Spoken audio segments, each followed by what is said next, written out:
Merci d'être venu. Bienvenue au Café du Cycliste. Le Café du Cycliste, c'est une marque de vêtements, mais c'est pas ça qui nous intéresse ce soir. C'est aussi un lieu de vie ici. Ici, il y en a aussi un Bédouin à Majorque, bientôt à Paris. Et ça nous permet d'accueillir la Semaine du Cerveau, ce qui nous fait vraiment plaisir. C'est la deuxième fois.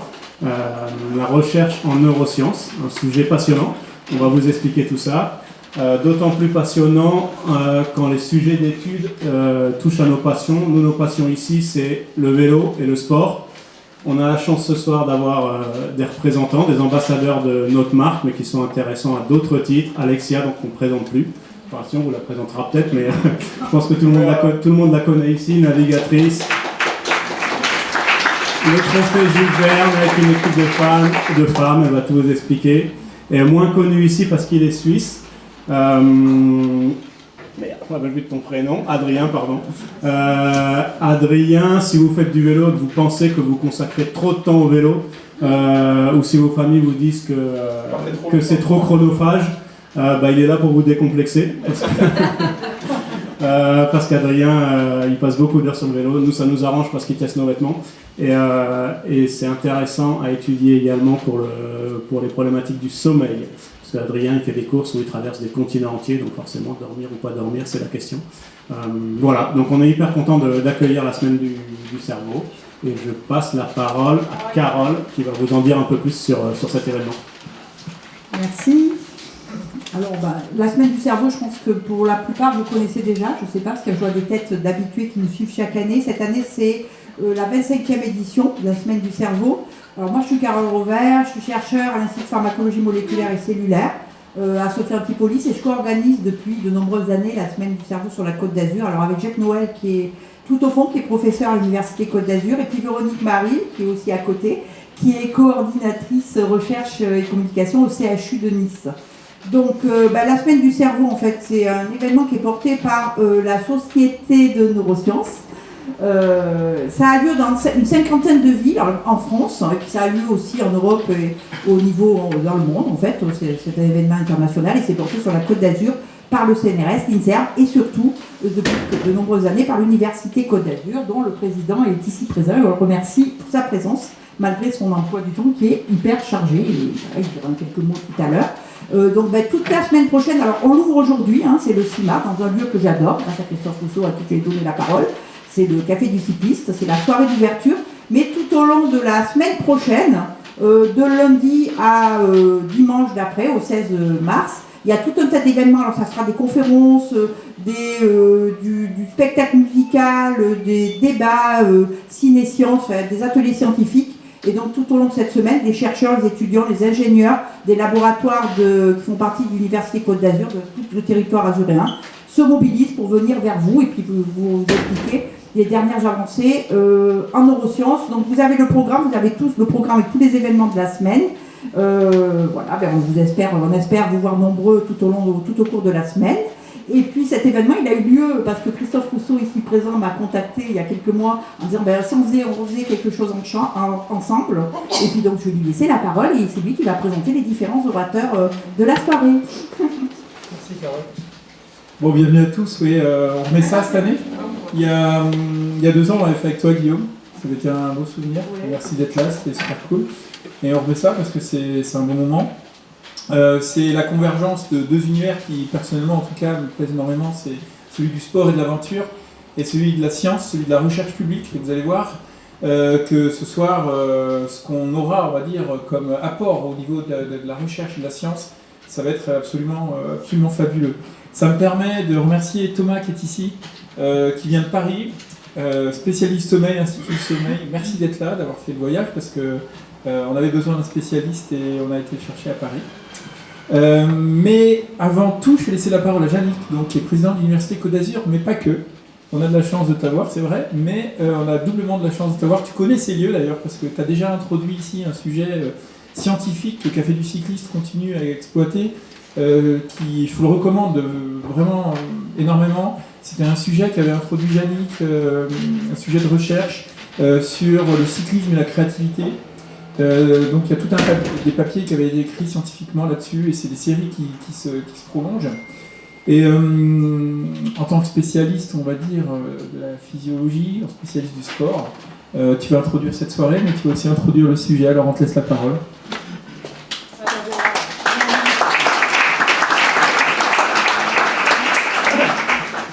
Merci à tous, merci Christophe. Bonsoir à toutes et à tous. Ça fait plaisir de voir la salle extrêmement pleine. Donc, comme le disait Christophe, en tant que président de l'université, je suis doublement content d'être avec vous ce soir pour ouvrir cette semaine du cerveau, pour deux raisons principales. Mais en premier lieu, je voulais remercier le Café du Cycliste qui nous accueille et avec lequel on est capable de faire des opérations à destination du grand public, et j'y reviendrai. Je voulais remercier aussi ceux qui se donnent tous les ans, parce qu'on en est à la 27e édition de la Semaine du cerveau sous l'égide de la Société française de neurosciences. Carole, bien sûr, Jacques qui est au fond, Véronique du CHU qui est là. Ça nous permet aussi de rappeler qu'on a des laboratoires d'excellence dans le domaine des neurosciences, et l'IPMC qui est un laboratoire CNRS INSERM Université Côte d'Azur est un laboratoire d'excellence dans le domaine des neurosciences. Alors pourquoi en tant que président j'aime ouvrir la semaine du cerveau, en effet qui va se dérouler à partir de lundi, c'est parce qu'on le sait peu, parmi les grandes missions de l'université, il y a une mission que l'on cite moins souvent, très souvent on pense l'université c'est l'excellence de la formation, l'excellence de la recherche, c'est l'innovation et pour avoir des solutions, mais l'université a une mission importante qui est de former des citoyens éclairés. C'est le dialogue que l'on doit instaurer entre la science et la société. Et ce dialogue, il est d'autant plus important. Aujourd'hui, on est dans un monde géopolitique instable. Si vous regardez ce qui se passe aux États-Unis et l'ensemble de la désinformation qui va se propager encore plus dans le monde, il faut savoir qu'aujourd'hui, dans le monde, il y a plus de pays autocratiques que de pays démocratiques. Ce qui veut dire que les universités ont un rôle extrêmement important dans ce qu'on appelle la diplomatie académique, être capable d'aller transmettre la connaissance scientifique telle qu'elle est faite, telle qu'elle est vraie, et celle sur laquelle on peut baser un jugement. Et le dialogue entre la science et la société, ça nous permet cela, c'est-à-dire ça permet de faire ce qu'on appelle la diffusion de la culture scientifique. Et la semaine du cerveau, c'est un moment où on peut échanger avec, où les scientifiques peuvent parler à l'ensemble des citoyens, et ça c'est extrêmement important. Et pour moi, c'est une mission fondamentale de l'université à laquelle je tiens énormément. C'est pourquoi je suis, chaque fois que je le peux, présent à l'ouverture de la semaine du cerveau. Et puis la deuxième raison qui fait que je suis content d'être là ce soir, c'est la thématique. Alors Christophe l'a dit un tout petit peu, je suis spécialiste de physiologie de l'exercice, spécialiste de la physiologie du sportif de haut niveau, parce que j'ai passé mes 10 premières années en tant que pilote de la mission recherche de l'INSEP, et on a beaucoup travaillé sur les stratégies de récupération. Et je me souviens avoir fait, alors c'est pas en cyclisme, mais la conférence d'ouverture de la Diagonale des Fous, peut-être que vous connaissez la Diagonale des Fous, 160 km, 10 000 mètres de dénivelé, entre 20 heures et 60 heures d'effort. Et puis, moi, j'intervenais sur les stratégies de récupération. Alors, on sait très bien qu'il y a deux grandes stratégies de récupération, c'est la nutrition et le sommeil. Et avoir un bon sommeil, être capable de rétablir un bon sommeil entre les séances d'entraînement, après la compétition, c'est ce qui permet de bien récupérer. Et donc, je faisais ma conférence avec tous les athlètes une partie des athlètes qui allaient participer le lendemain à la Diagonale des Fous, et donc je parlais de stratégie nutritionnelle, de stratégie de récupération. Et finalement, j'ai été interrogé principalement sur la stratégie de gestion des troubles du sommeil pendant l'épreuve. Parce qu'il faut savoir que la principale fatigue lors d'un ultra-trail, et ça a beaucoup été étudié, que ce soit l'UTMB ou la Diagonale des Fous ou l'ultramarathon du Brésil, qui sont des ultra-trails en course à pied, la principale fatigue, c'est pas une fatigue physique, c'est pas une fatigue physiologique, c'est une fatigue qui va être une fatigue mentale. Et les troubles du sommeil, si on regarde sur la Diagonale des Fous, tous les ans, ce sont des personnes qui ont des hallucinations, ce sont des personnes qui vont avoir des troubles de la vigilance, qui tombent, il y a des accidents. Et donc cette capacité à gérer ces perturbations du sommeil, ces contraintes, c'est véritablement ce qui inquiète les sportifs. Et je pense qu'on va en parler. Ce qui est intéressant, c'est quelle stratégie peut-on mettre en place ? Est-ce qu'on peut s'entraîner à ça ? Je ne sais pas si vous allez y répondre. Est-ce qu'il y a des stratégies particulières pour récupérer ? Parce qu'une fois qu'on a eu une séquence comme ça avec des perturbations des sommeils, comment fait-on pour récupérer ? Puisqu'on sait qu'ensuite le sommeil, c'est un facteur de récupération. Donc je pense que ces sujets-là, à travers les témoignages que l'on va avoir ce soir, et puis l'apport scientifique de Thomas, ça va nous permettre d'aller un petit peu plus en avant dans la compréhension. Et c'était vraiment un sujet d'actualité et un sujet qui touche la performance sportive. Pour bien récupérer, il faut bien dormir, mais parfois, on ne peut pas bien dormir pendant l'épreuve. Merci Yannick. Bravo. Alors, je vais peut-être demander à nos deux invités, Yannick, on va te réserver une place ici. Et Alexia, alors, mets-toi ici, parce que les personnes qui sont ici, et on changera après. Je vais laisser ce micro.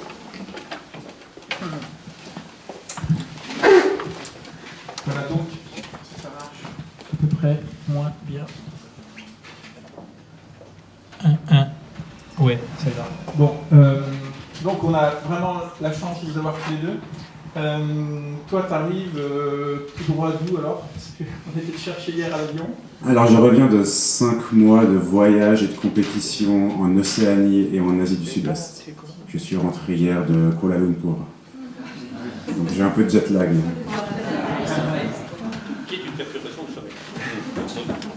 Alors, toi, Adrien, tu as une particularité, on l'a expliqué ici. Tu n'as pas de maison, tu vis sur ton vélo. Oui, depuis 3 ans, je vis sur mon vélo et je me déplace de courses de bikepacking à d'autres courses de bikepacking à vélo et j'habite dans ma tente la plupart du temps. Ok, alors tu peux nous expliquer ton histoire? T'es qui à l'origine? Tu fais quoi? Tu viens d'où? Alors, je suis suisse, personne n'est parfait. J'ai 39 ans et j'étais coursier à vélo avant. Et j'ai commencé des courses de bikepacking, des courses qui se font entre 1000 et 4000 km il y a 8 ans déjà. Et il y a 3 ans, j'ai décidé de quitter mon job et de voyager entre mes courses et de me rendre à vélo sur les courses. Ouais. Quand on est coursier à vélo, c'est quoi à peu près l'activité? Tu m'as dit que tu faisais déjà pas mal de kilomètres à vélo dans Genève. Quand j'étais coursier, j'étais à 80%, je roulais 500 km par semaine, plus l'entraînement le week-end. C'était environ 10 heures de vélo par jour. Et quand on a discuté, j'essayais d'être le plus fluide possible lors de mon activité, de rouler tranquillement, mais régulièrement, durant mes journées. Ça peut durer longtemps ce métier? Si on roule trop vite, non, on ne dure pas longtemps. Il y a beaucoup de coursiers, de jeunes coursiers qui roulent trop vite, ils roulent à fond, ils veulent faire les stars sur le vélo et au bout de 6 mois, ils sont cramés, quoi. Donc il faut vraiment y aller tranquillement. C'est pour ça que pas mal de coursiers roulent en pignon fixe pour pouvoir être fluide et y aller tranquillement. Donc tu arrêtes ton job, tu vends tout? J'avais pas grand-chose. Pas grand-chose déjà, d'accord, tu étais sur la bonne voie. Tu gardes une assurance maladie et tu t'en vas? Exactement, ouais. D'accord. Et je cherche des sponsors. Et ta première destination, c'était où? Ma première course, tu veux dire après c'est... Quand tu as choisi de partir, tu es parti où? Je suis parti au Tour Divide aux États-Unis. C'est une course de bikepacking, une des premières qui part du Nouveau-Mexique, non, du Canada et qui termine au Nouveau-Mexique. C'est 4400 km de mountain bike. Alors, j'ai une petite photo de toi qu'on a faite ce matin. Alors voilà, en fait, elle est récente cette photo qui a été faite ce matin. C'était pas une grosse aventure, c'est dans la Bad Mask. Mais en fait, c'est là-dessus, c'est cet équipement-là en fait qui te fait vivre pendant. Exactement, les 3 derniers mois, j'avais ce vélo et j'ai participé à une course en Malaisie. J'avais ce setup-là, même plus léger que ça. Et sinon, j'ai encore ma tente et mon sac de couchage sur la fourche. Voilà, là la configuration c'est celle de quelqu'un qui voyage, mais qui t'étais avec ta copine Sophie, hein, pour rien dévoiler de ta vie privée, et là tu voyageais hôtel par hôtel. En rajoutant une configuration à l'avant de la fourche, tu rajoutes un sac de couchage et une tente, c'est ça? Une tente, un sac de couchage et un matelas. Hein. Ok, donc quand tu es dans ces pays-là, en fait, tu t'habilles comment? Tu as quoi en fait dans tes sacoches? J'ai un peu de tout, j'essaie de m'adapter au lieu. Je peux avoir des habits qui tiennent la pluie, qui tiennent le froid. Parfois il fait moins 10, moins 15 degrés. Bon là en Asie du Sud-Est il faisait très chaud, on avait entre 20 et 40 degrés, du coup j'étais assez léger, effectivement. Alors cet après on a un peu rigolé parce qu'on était avec les équipes du café, tu nous as ramené tes habits, un cuissard qui avait 15 000 km, des chaussures 30 000 km. Ouais, celle qui est sur la photo. 30 000 km les chaussures, mais en combien de temps 30 000 km? Les 30 000, c'était un peu moins d'une année. Ouais. Je les ai utilisés pour la première fois l'année passée pour la Transcontinental Race. Donc tes chaussures, c'est des chaussures de vélo, une paire de tons, t'as quoi à côté? J'ai ça. T'arrives comme ça, heureusement il s'est fait habiller ce soir pour être pas trop pénible devant vous. Ok, donc ça c'est la configuration où tu te balades, j'essaye de changer la diapo en même temps. Voilà. Alors, on va déjà commencer par les sommeils. en mode balade. Donc ça, tu peux nous décrire ces deux photos? Alors la photo de gauche, il s'agit de la Pamir Highway au Tadjikistan. J'avais participé à la Silk Road Mountain Race, qui est une course de bikepacking au Kyrgyzstan 2 semaines avant cette photo. Et là, on a décidé avec ma compagne de traverser le Pamir à vélo. Et là, je dormais au bord de la rivière qui est le Pamir, je crois. Et de l'autre côté de la rivière, on voit l'Afghanistan. Et là, j'avais ma tente. Et la nuit, il faisait moins 10 degrés. Voilà. Ça ne rend pas sur la photo. Et sinon, à droite, c'est une photo plus récente d'un ride que j'ai effectué en novembre de l'année passée, où j'ai roulé de Adélaïde à Uluru, au centre de l'Australie. Et là, par contre, il faisait très chaud, il faisait 45 degrés. Et là, j'avais ma tente et j'ai pas mis le toit de la tente pour dormir parce qu'il faisait hyper chaud la nuit. Alors, on va parler course. Parce que voilà, alors ça, c'est des photos de toi en course. Alors la première photo, les deux photos, il s'agit de photos prises en Grèce à la Hellenic Mountain Race, qui est une course de 900 km de VTT avec 31 000 mètres de dénivelé, je crois. Et voilà, alors on a listé un peu hier soir tous les deux les courses auxquelles tu participes. Alors bon, les chiffres sont complètement fous. Transcontinental, Paris, alors Roubaix-Istanbul, 4000 km avec 50 000 mètres de dénivelé. Ouais. Délirant. Tu mets 9 jours pour faire ça. Ouais. La Tour Divide, donc Canada-Mexique, 4400 km, complètement off-road. Complètement off-road, ouais. Tu mets ça, tu fais ça en 14 jours, 14 jours. Ouais. Tu finis 3e, je crois, de cette Ouais, course. il y a 3 ans, je finis 3e. Avec un petit événement un peu marquant. Oui, j'ai préparé mon matériel. Il faut savoir, pour ces courses, ça demande beaucoup de préparation à l'avance.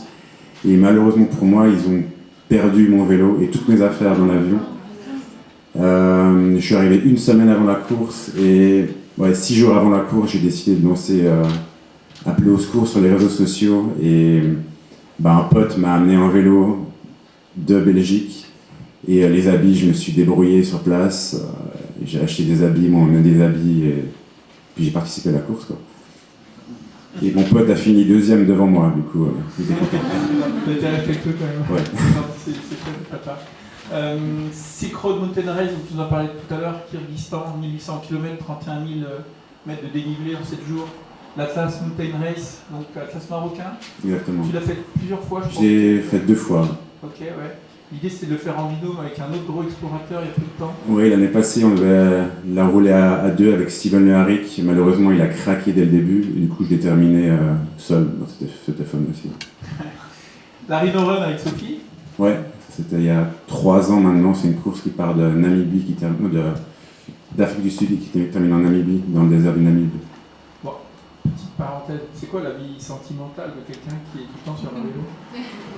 Disons qu'avec Sophie, on se connaît que sur le vélo. Du coup, on a voyagé directement, on est allé au Rwanda et on se connaît pas ailleurs que sur le vélo. Du coup, voilà. Vous vous retrouvez régulièrement? Vous roulez Exactement. ensemble? Ouais. Et là, pour la petite histoire, pour être là ce soir, elle t'a rejoint 10 jours et tu l'as carrément laissé en plan en Thaïlande pour être à Nice. Non, c'est elle qui voulait rester. Elle trouvait que la météo était meilleure qu'à Paris. Du coup, elle est restée.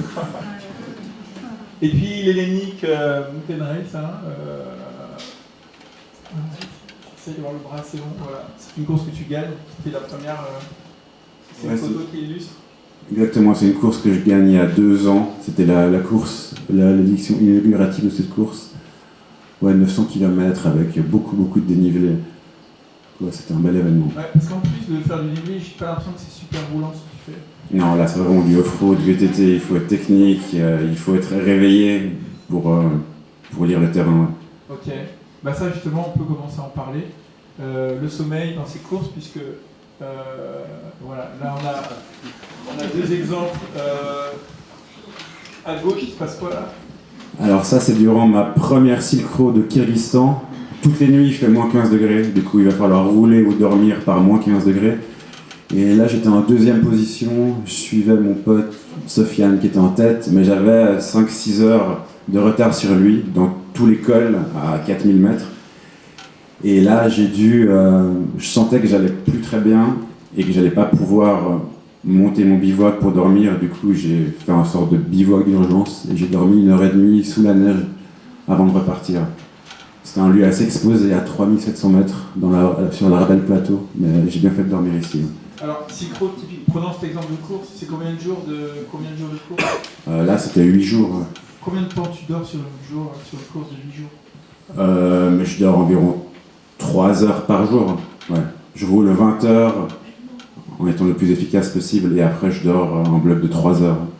Ok. Ça fait combien de kilomètres par jour ça, à peu près?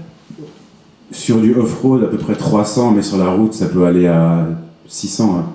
600 sans dormir, ouais. Ouais. Tu dors, tu repars. Exactement. C'est la même chose. Ok, ouais. Ce qui fait que tu gagnes ces courses et que tu es dans le top mondial, c'est parce que tu sais gérer le sommeil, parce que tu es un bon cycliste, ou les deux peut-être? Bah, je pense que c'est une combinaison de tout. Que je suis en cycliste correct à la base, que je connais mon matériel, que j'ai de l'expérience et que j'ai testé des choses avec le sommeil. Au début de ma carrière, je dormais très peu. À la première Atlas, j'ai dormi 3 heures sur 4 jours. Mais là, on est tellement lent qu'il faut trouver une balance et dormir plus pour pouvoir être rapide sur le vélo et apprécier le moment aussi sur le vélo. La photo de droite, il se passe quoi là? Alors là, c'était ma deuxième Silk Road. C'est Steven qui prend la photo parce qu'on était au coude à coude à ce moment-là. Et on décide de passer un col à 4000 mètres pour pouvoir distancer nos poursuivants. Et à tour de rôle, on dormait, on faisait des turbo-siestes de 8-10 minutes. Et là, il m'a rattrapé et voilà. Je dormais sur la piste. C'est-à-dire, vous tiriez la bourre? Ouais, on se tirait la bourre. Et vous vous endormiez Exactement. et la chope. Ouais. Parce qu'il m'avait raconté sa technique à lui, c'est de, justement pour pas se faire rattraper, c'est de dormir sur la piste et dès qu'un cycliste arrive, il se réveille. Vous êtes un peu barbeux. Alors, photo suivante.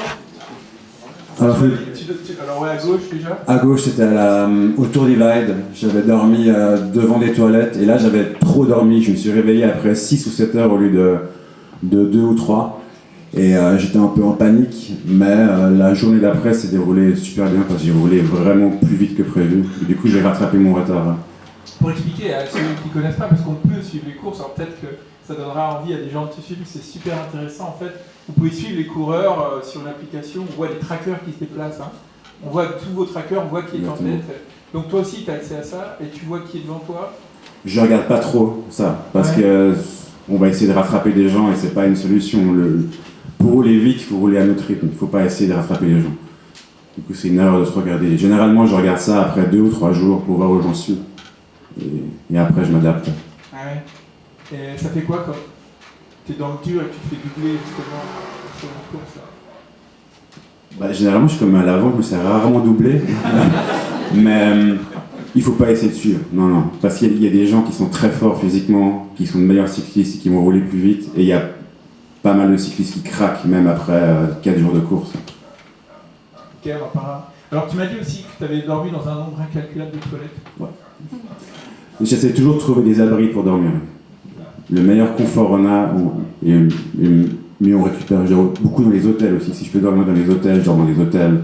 Et des toilettes, dans les toilettes. Là c'était en Tasmanie, en novembre passé, et à l'extérieur il faisait moins 6 degrés. Mais dans ce parc national, il y avait des toilettes et du coup, j'en ai profité pour dormir là. J'avais de l'eau et voire de l'électricité aussi, je crois. Ok, ouais. Mais sur une longue course, essaye quand même de te ménager des nuits plus longues que d'autres, dans des conditions qui sont plus confortables. J'essaye au maximum de dormir à l'hôtel. Il n'y a pas de secret, il faut dormir à l'intérieur, à l'hôtel, prendre une douche, laver nos habits et être tranquille dans un lit pour dormir. Mais ça, une chambre d'hôtel pour combien de temps alors? Pour 3 heures. Ça dépend des pays. Il y a des pays où ça peut être super cher. Aux États-Unis, c'est hors de prix et non, ça vaut pas le coup. D'accord. Donc tu dors pas à l'hôtel? Non. Ok. Qu'est-ce qu'on a d'autre te concernant? Alors ça, c'est... Alors cette image a été prise en Namibie durant la Rain Run. Et là, on voit Sophie qui fait une sieste sur la piste. Il faisait super froid, il faisait moins de degrés, je crois. Et on arrive au bout de la course, on faisait des turbo-siestes pour arriver au bout. Bon, cool. Bon, écoute, merci pour ton expérience. Je pense que tout à l'heure, on aura un petit moment, si vous avez des petites questions à poser à Adrien, on pourra enfoncer le clou davantage. Passons à la personne qui est à côté de toi. On peut l'applaudir, Adrien.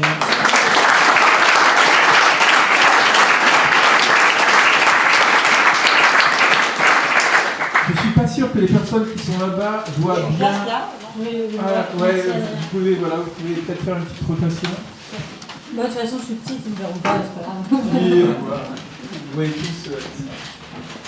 Alors merci d'être là, parce que hier soir tu étais encore à Paris. Qu'est-ce que tu faisais à Paris? Déjà, je suis ravie d'être là.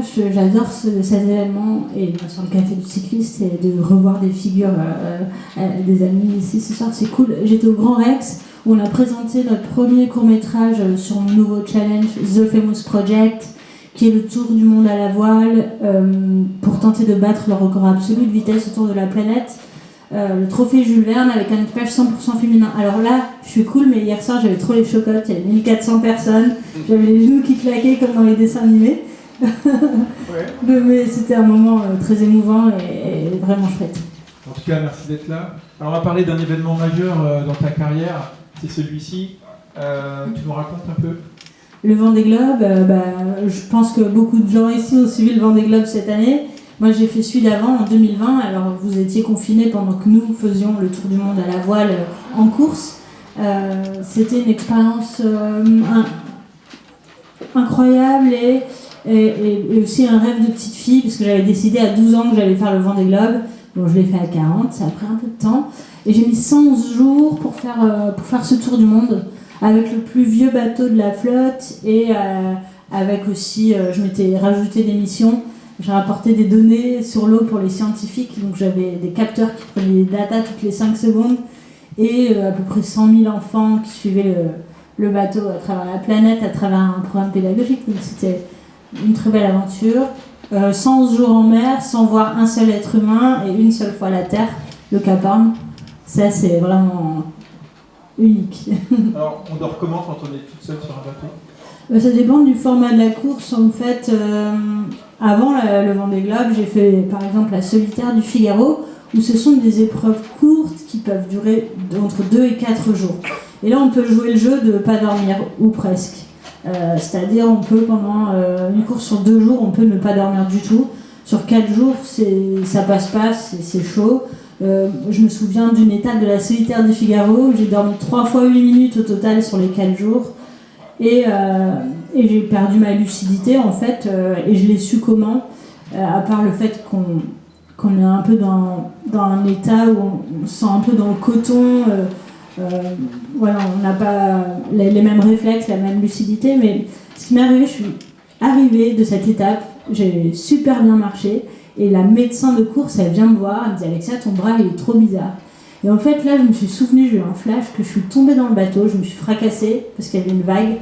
Au moment où je descends, les descentes de bateau c'est à pic, je tombe, je me fracasse contre la cloison et en fait je me déboîte l'épaule et comme j'avais bien bossé avec mon ami chirurgien pour au cas où ça m'arrive à me remettre l'épaule, c'est un truc qu'on bossait depuis 10 ans, je me suis juste accroché le bras à l'échelle, je me suis remis l'épaule puis j'ai continué en me disant putain je suis une quiche, j'arrive pas à faire mes manœuvres, il faut que je retourne à la muscu. Pendant l'épreuve, je pensais juste que j'avais pas assez bossé et que j'étais pas assez forte, mais c'est juste que je venais de me déboîter l'épaule et j'avais juste zappé immédiatement ce phénomène, donc c'est fou. Manque de sommeil. Sur le Vendée, c'est différent parce que ça dure 100 jours, donc on peut pas jouer à ça. On a vite des hallucinations en fait si on dort pas suffisamment, donc on fait des micro-siestes entre 8 et 40 minutes. Et moi, j'ai pris pour habitude de faire au moins 1 heure complète par 24 heures et d'essayer de cumuler entre 4 à 6 heures par 24 heures de sommeil. Et ce qui est marrant, c'est que sur les 100 jours, vous mettez votre réveil pour 8 minutes et moi, je me réveillais toujours, mais quel que soit le temps, je pouvais mettre 7 minutes 42, enfin un temps complètement débile. Mon cerveau me faisait me réveiller 2 secondes ou 5 secondes avant la sonnerie de réveil. C'était fou. T'as été Adrien, c'est pareil. Ouais. Pas besoin de réveil. 8 minutes aussi. 8 minutes.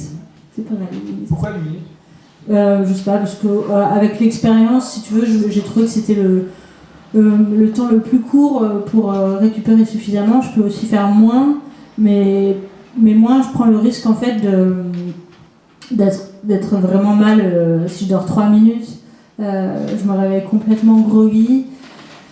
Et ce qui est drôle aussi, c'est que quand je m'endors, je tombe tout de suite dans une phase où je fais des rêves. Donc je peux faire des rêves d'1 minute de sommeil. Et je peux m'endormir sur commande parce que c'est quelque chose que j'ai travaillé au fil des années. Je pense que pour être bon sur la gestion du sommeil, il faut bien se connaître. Et aussi, j'ai fait pas mal de prépa mentale pour travailler la gestion du stress. Parce qu'on est dans le bateau, voilà, le bateau il continue à avancer quand on dort. On va à 40, 50, 60 km/h. On a des alarmes évidemment pour éviter de percuter un autre bateau ou si le vent tourne, etc. Mais ça peut parfois, le bruit du bateau peut être vraiment hyper stressant. Tu t'es jamais fait peur? T'as jamais entendu un bruit sur la coque? Tu te dis mince, je suis touché? Ouais, si, ça m'est arrivé de me faire des frayeurs. Et allez, je vous raconte cette histoire. C'était ma première tentative de tour du monde en 2010. J'étais partie de Monaco. Je suis partie 5 mois en solitaire pour voir si j'étais capable de faire le Vendée Globe. Et en revenant, j'étais cramée, j'étais vraiment hyper fatiguée. Je suis au large des Baléares et là, il n'y a absolument pas de vent. Donc je me dis, je ne vais pas m'exciter, je ne suis pas en course, donc je ne vais pas m'exciter, essayer de régler le bateau, etc. J'affale les voiles, je suis très loin des îles, je ne risque pas de m'échouer et je m'endors. Et je m'endors, je ne sais pas combien de temps. Et ce qui me réveille, c'est un bruit de frottement le long de la coque. Et là, je me dis, oh non, combien de temps j'ai dormi? Est-ce que je me suis échouée? Donc je sors en courant du bateau. Et en fait, non, c'était pas du tout que je m'étais échouée, c'était 2 globicéphales qui frottaient l'étrave du bateau pour me prévenir qu'un truc était en train de se passer. Et j'ai halluciné, donc je vais à l'avant, je vois ces globicéphales, je me dis... et 50 mètres devant moi, il y avait une maman qui était en train de donner naissance, et les animaux, la tribu, les entouraient, la maman et le bébé pour les protéger de mon bateau qui était complètement arrêté en l'occurrence, donc il ne risquait pas grand chose, mais c'était assez surréaliste comme scène. Au passage d'ailleurs, c'est un sujet, ça, alors pour le coup carrément avec le sommeil, mais tu m'as expliqué qu'un des gros dangers en mer, c'est justement de heurter des cétacés. Ouais, parce qu'on croise des routes où, aujourd'hui on le sait grâce aux scientifiques, ce sont des routes où les animaux vont se reproduire ou vont se nourrir. Et aujourd'hui on a un peu une cartographie de ces mouvements de mammifères marins sur la planète. Alors, nous on s'est engagé sur le trophée Jules Verne. Alors le trophée Jules Verne, il faut battre un record de vitesse, donc il faut être à fond tout le temps. Mais nous, on s'est engagé avec mon équipage d'écouter les recommandations des scientifiques, c'est-à-dire s'ils nous disent qu'il faut se dérouter pendant 2 jours pour éviter une zone à risque, on le fera. Et également, il y a des zones où on peut ralentir, parce qu'à 10 nœuds de vitesse, on enlève quasiment tous les risques de collision. Donc on va faire un record de vitesse en ralentissant et en se déroutant. Voilà, on va comprendre. Ça, c'est encore mes idées un peu folles. On peut regarder ça? Allez, go. Alors, c'est la bande-annonce de notre court-métrage qui passera à Nice si vous êtes là le 20 mars au Pâté Grand Sud. C'est bientôt ça? 20 mars, ça c'est bientôt. Comment on sait? Faut aller sur le site Sailors, S-A-I-L-O-R-Z. Si ça vous intéresse, moi ce que je propose c'est d'envoyer à tout le monde l'invitation. Ouais, ça marche. Ok. Alors, normalement, on a le film qui marche. Je dis bien normalement. Voilà, c'est bon. C'est bon. T'as du son? Ouais.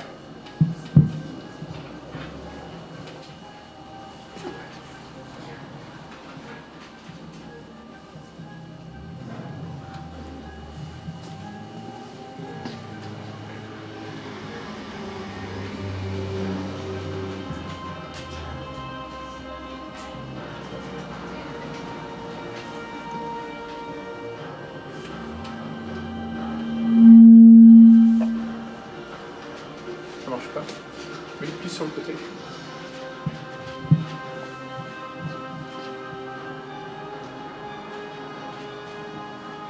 Tu peux commenter là si tu veux. Ouais, c'est notre bateau d'entraînement, un trimaran de 20 mètres. On partira à la fin de l'année sur un bateau de 32 mètres.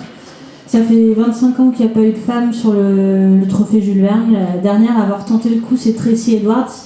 Nous, on y va pour établir un temps de référence féminin qui n'existe pas. La représentation féminine sur les trimarans de cette taille quasiment inexistante. Il y a une seule fille qui navigue sur ces bateaux qu'on appelle les ultimes. Il y a 6 bateaux de 32 mètres sur la planète capables de battre le record. Et en rentrant du Vendée Globe, je me suis dit que, après avoir réalisé mon premier rêve de petite fille, le deuxième, en fait, je n'osais même pas y penser parce qu'il y avait 0 femme, donc je savais pas.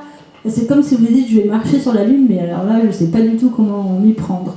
Je me suis lancée et j'ai invité un groupe de femmes à naviguer avec nous, à naviguer avec moi, pardon. Donc aujourd'hui, on est 15 femmes, 8 nationalités, entre 22 et 52 ans, et on partira donc cet hiver à 8 femmes sur ce trimaran. On sera là avec notre bateau d'entraînement pour l'UNOC, la conférence des océans sur l'océan des Nations Unies au mois de juin. Donc vous pourrez venir nous voir si vous voulez. Merci.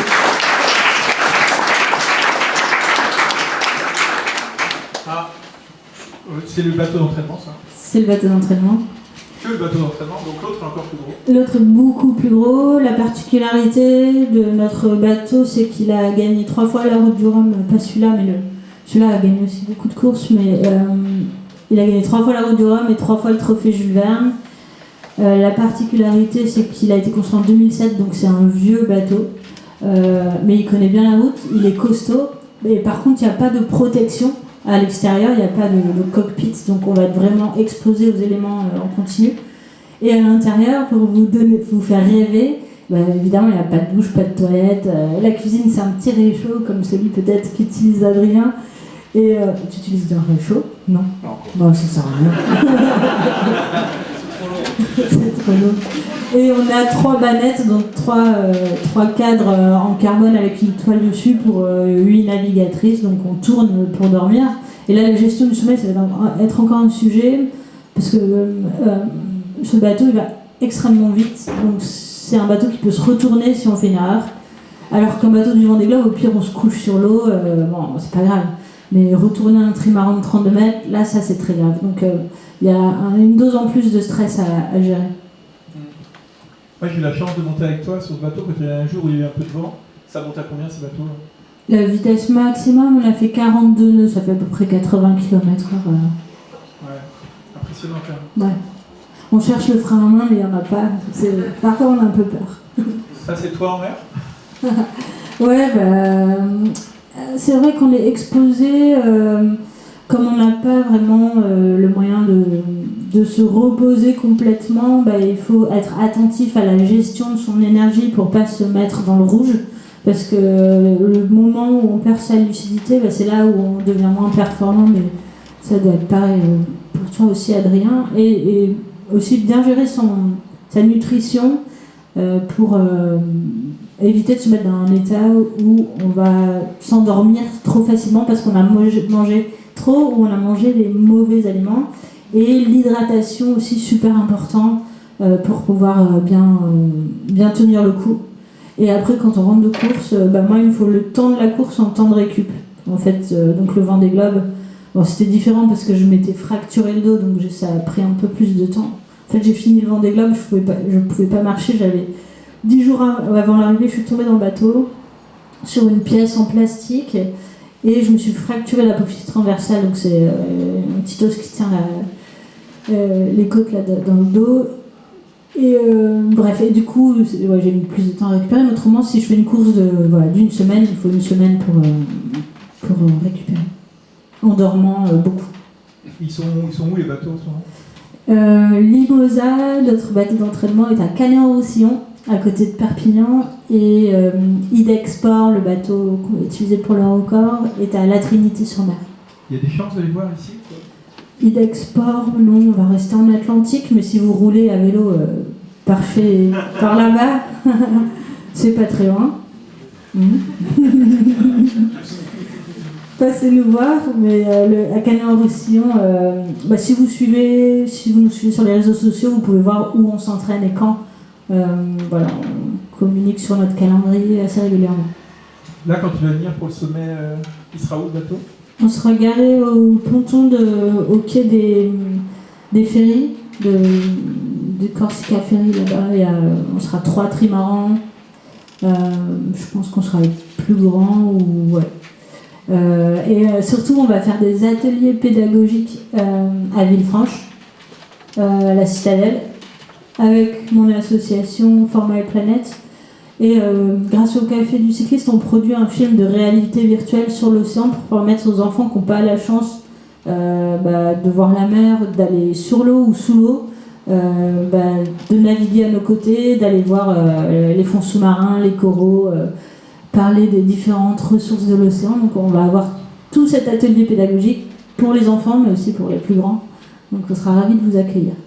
Puisque tu en parles, alors c'est quand même le sujet, même si on parle pas de Café du Sommeil, parle-nous un peu de Format et Planète quand même, parce que tu nous en as parlé à plusieurs reprises là ce soir, mais toi tu es très engagé pour la recherche, tu es très engagé pour la culture scientifique. C'est quoi, quel est l'objet de Format et Planète? C'est un peu une contribution citoyenne. C'est quelque chose qui m'a permis de ne pas arrêter la compétition, parce que je fais de la compétition à la voile depuis l'âge de 25 ans. J'ai commencé avec la Mini Transat et j'ai fait 200 000 milles en course, 18 transatlantiques en course. Je pense que j'aurais arrêté depuis longtemps, parce qu'en fait c'est vachement une histoire d'ego que de vouloir gagner, de vouloir battre un record.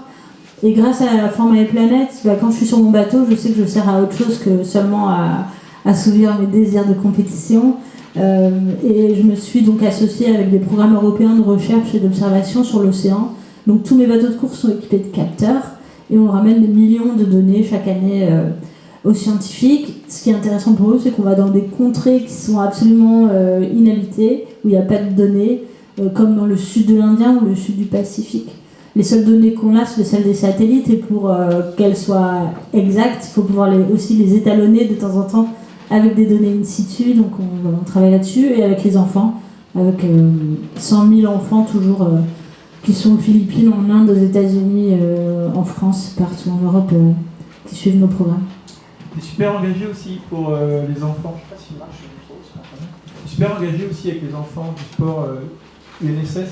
Quand j'étais avec toi là sur le bateau au voile de Saint-Tropez, c'est très drôle parce qu'il y a des énormes yachts là.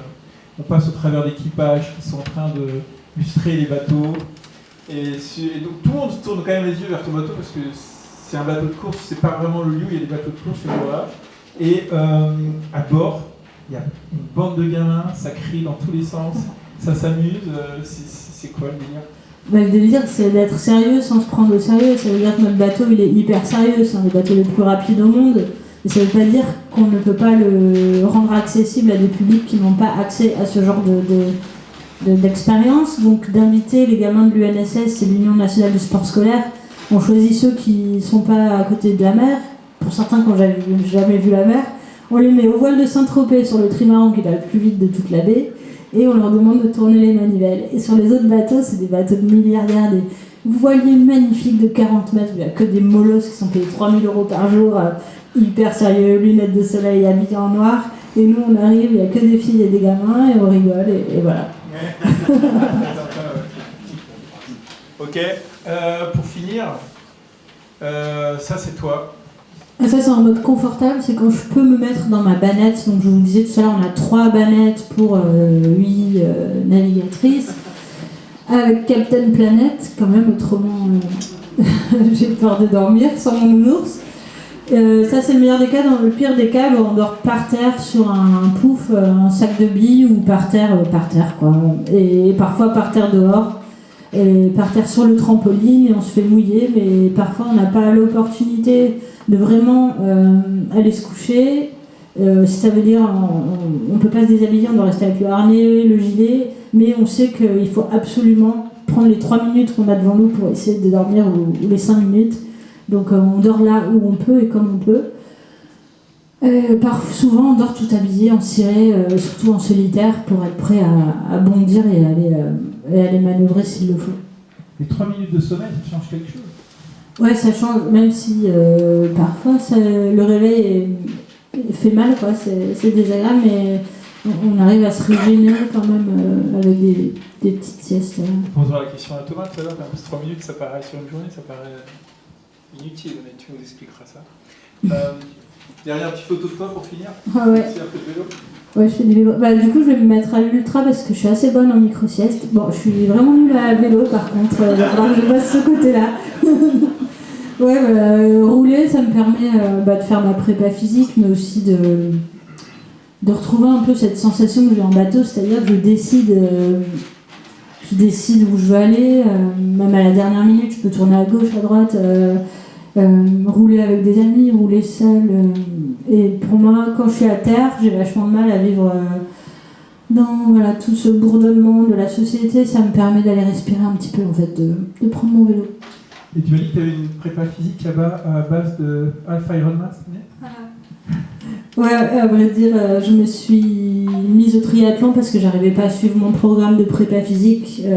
La gestion du projet, je cherche 3 millions d'euros par an pour financer notre tour du monde et donc 80% de mon temps c'est de la gestion de projet, 20% c'est de la navigation et dans ces 80% du temps où je fais des allers-retours à Paris ou autre, je dois caler ma prépa physique entre 5 et 15 heures par semaine et sans un petit enjeu d'échéance, une date où il y a une épreuve, j'arrivais pas à faire ma prépa physique. Donc le triathlon c'est aussi cool parce que je change de discipline, j'ai besoin de zapper, donc je peux changer de discipline régulièrement. Ouais, merci beaucoup. Hein. Merci. C'est moyen. Merci.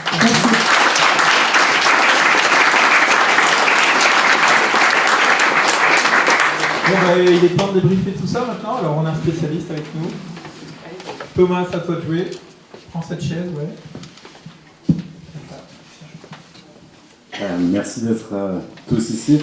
Moi, on m'a menti, je pensais que c'était moi qui allais apprendre des choses sur le sommeil en extrême. Je pense que c'est incroyable ce qu'ils font. Hein. Ils se mettent dans des états dans lesquels on ne se mettra jamais nous-mêmes. Peut-être c'est pour le mieux. Et du coup, on a tout à apprendre. Alors, en bon scientifique, je vous ai apporté des diapos. Hein. Chacun son truc. Si vous voulez, je peux vous raconter les fois où j'ai passé le plus de temps devant un ordinateur sans aller aux toilettes. C'est très difficile aussi. Faut bien gérer l'alimentation, le dosage du café. Alors, je sais pas si je peux les passer moi. Tu pourras pas, je te les change, tu veux, ouais, on peut aller à la première. Je voulais juste vous montrer un peu des choses sur le sommeil normal déjà. Le fait qu'on a plein d'animaux qui dorment. Alors, on peut aller de plus en plus loin de nous, on trouvera toujours des animaux qui dorment. Pour l'instant, en fait, on n'a pas trouvé d'animaux qui ne dorment pas. Donc si on va à la dernière photo, c'est le tout dernier, encore une. On a la mouche, elles dorment aussi. Les scientifiques cherchent encore à percer le mystère de comment pas dormir, mais pour l'instant, le vivant l'a pas fait. Le sommeil chez nous, quand on ne se met pas dans des situations, encore une fois, normales, c'est un tiers de notre vie. Pour Adrien, ça sera peut-être à la fin de sa vie 5%. Encore une fois, ne le faites pas trop à la maison. Vas-y, passe sur les diapos. J'avais mis plein d'animations, ça va être très... il y avait ça l'a flashé rapidement. La privation de sommeil totale, c'est mortel, il faut savoir quand même. Il ne faut pas se mettre non plus trop dans le rouge. Alors, c'est pas des choses qu'on connaît chez l'homme parce que... on ne fait pas ce genre d'expérience chez l'homme, c'est quand même une des plus vieilles tortures qui existent dans l'humanité. Hein. Il y a eu quelques études, pas beaucoup encore une fois, parce que c'est pas quelque chose de très bien à faire, mais chez des animaux comme des chiens, la privation de sommeil totale, elle est létale en quelques jours. Chez le chiot, il suffit d'à peu près 8-10 jours, chez l'adulte un peu plus. Ça vous donne un peu une idée de l'importance du sommeil. Il faut savoir que c'est la même période, la même durée de temps qu'il faut pour mourir de soif, par exemple. Donc c'est à peu près la même ordre d'intensité. Alors le sommeil, c'est très important pour à peu près tout. C'est pour ça que c'est bien d'être chercheur sur le sommeil. On se fait inviter quel que soit le sujet, parce qu'on est pertinent sur à peu près tous les sujets. Alors il y a le métabolisme. Dormir, c'est brûler moins d'énergie. Dès qu'on dort pas assez, on prend du poids. Notre cerveau se sert de ce temps pour sortir les poubelles, entre guillemets. Ce qu'il faut savoir, c'est que notre cerveau, il est enfermé dans la boîte crânienne. Il est fait de neurones. Ces neurones, ils produisent des déchets. il faut faire un coup de machine à laver. Donc on utilise le sommeil notamment pour ça, pour enlever les déchets dans notre cerveau. Ces déchets ils sont aussi produits ailleurs que dans le cerveau, donc tout ce qui est régénération musculaire, cicatrisation, réparation. C'est vraiment un moment où beaucoup de mécanismes cellulaires vont se mettre en place pour régénérer le corps ou le faire grandir quand on est enfant. C'est très important aussi pour ce que produit le cerveau, donc la cognition. Quand on manque de sommeil, on le voit tout de suite, ça commence par des problèmes d'attention, des problèmes de ce qu'on appelle fonction exécutive, c'est-à-dire savoir réguler son comportement par rapport à son environnement, comment prendre des décisions, quelles décisions prendre. C'est aussi l'humeur, donc ça en général c'est les autres qui s'en rendent compte. On peut être facilement soupolé quand on est sur un bateau. Alors, je ne sais pas si sur un bateau, quand on est à plusieurs, ça doit être sympathique. C'est peut-être pour ça que c'est des gens qui font des courses, surtout en solitaire. Et puis c'est très important sur la mémoire. Au long terme, notre cerveau, il se sert aussi du sommeil pour consolider nos souvenirs. Tout ce qu'on apprend pendant la journée, on consolide chaque nuit. C'est aussi très important pour oublier, parce que c'est quelque chose d'important pour notre cerveau, c'est de ne pas tout emmagasiner. On n'a pas besoin de se souvenir de tout, on a besoin de se souvenir des choses qui sont importantes. Il y a notamment des choses comme des événements traumatiques. Si jamais on tombe dans un bateau ou on tombe à vélo, on vaut mieux se souvenir de pourquoi on est tombé plutôt que de la douleur, du traumatisme. Donc le sommeil il va aussi servir pour nettoyer un peu nos souvenirs de toute leur valence émotionnelle pour se souvenir vraiment de ce qu'il y a d'important et histoire de ne pas le refaire. Alors, le sommeil, il y a ce très fameux chercheur malheureusement décédé qui avait fait cette citation très belle du sommeil. C'est que le sommeil, il est du cerveau. Donc par là, il voulait dire c'est quelque chose qui va se voir dans le cerveau. Si vous enregistrez le cerveau, vous allez voir ces transitions entre éveil et sommeil.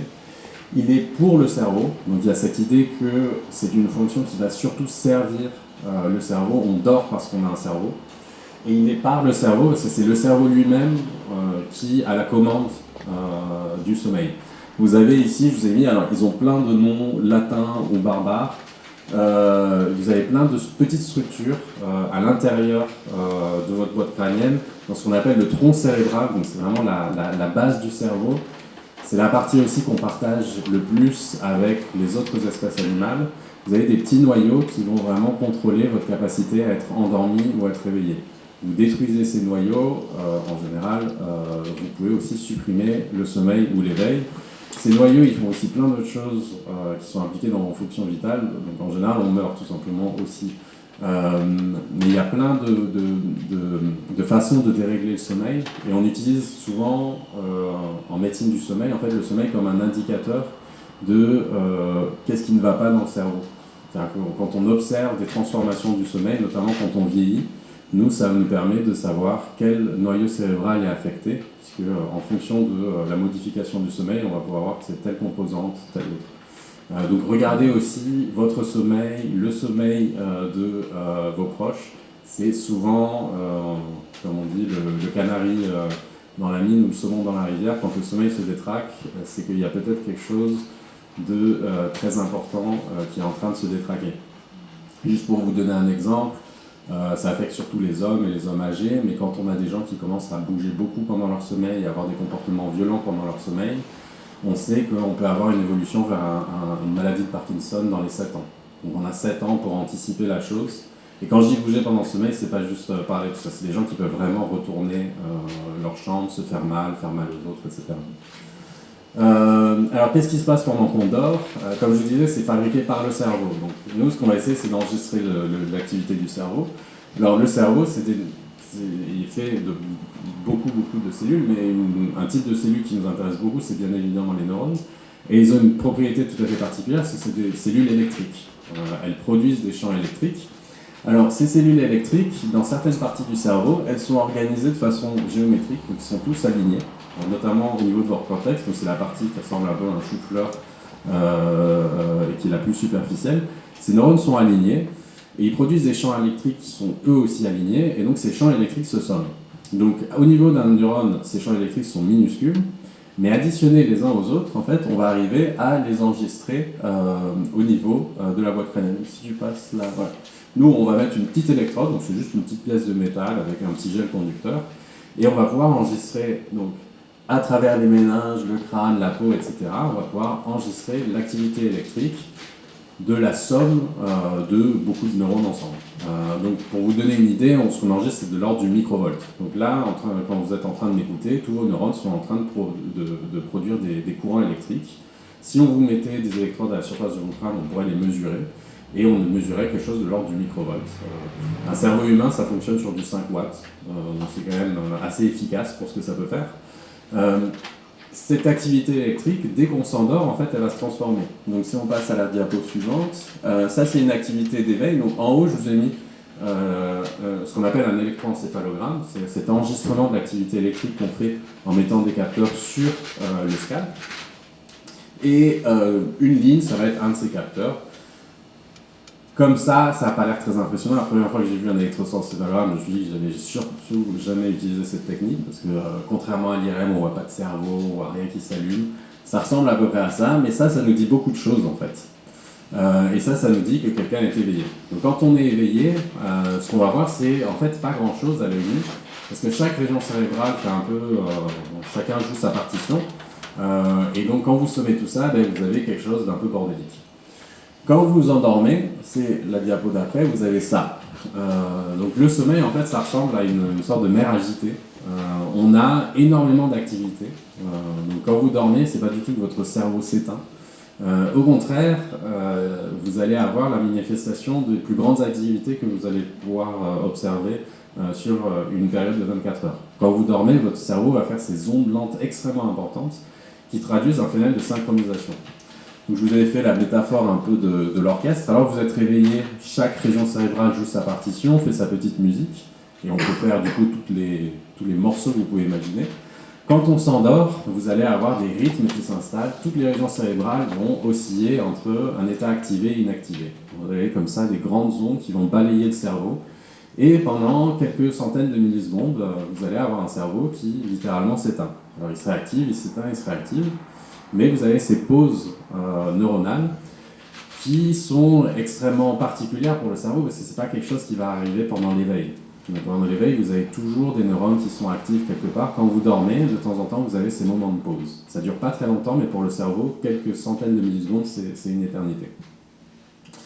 Alors si on passe à celle suivante, et puis je pense que tu peux dérouler comme ça n'aura pas trop de transition. Voilà, on va s'arrêter là.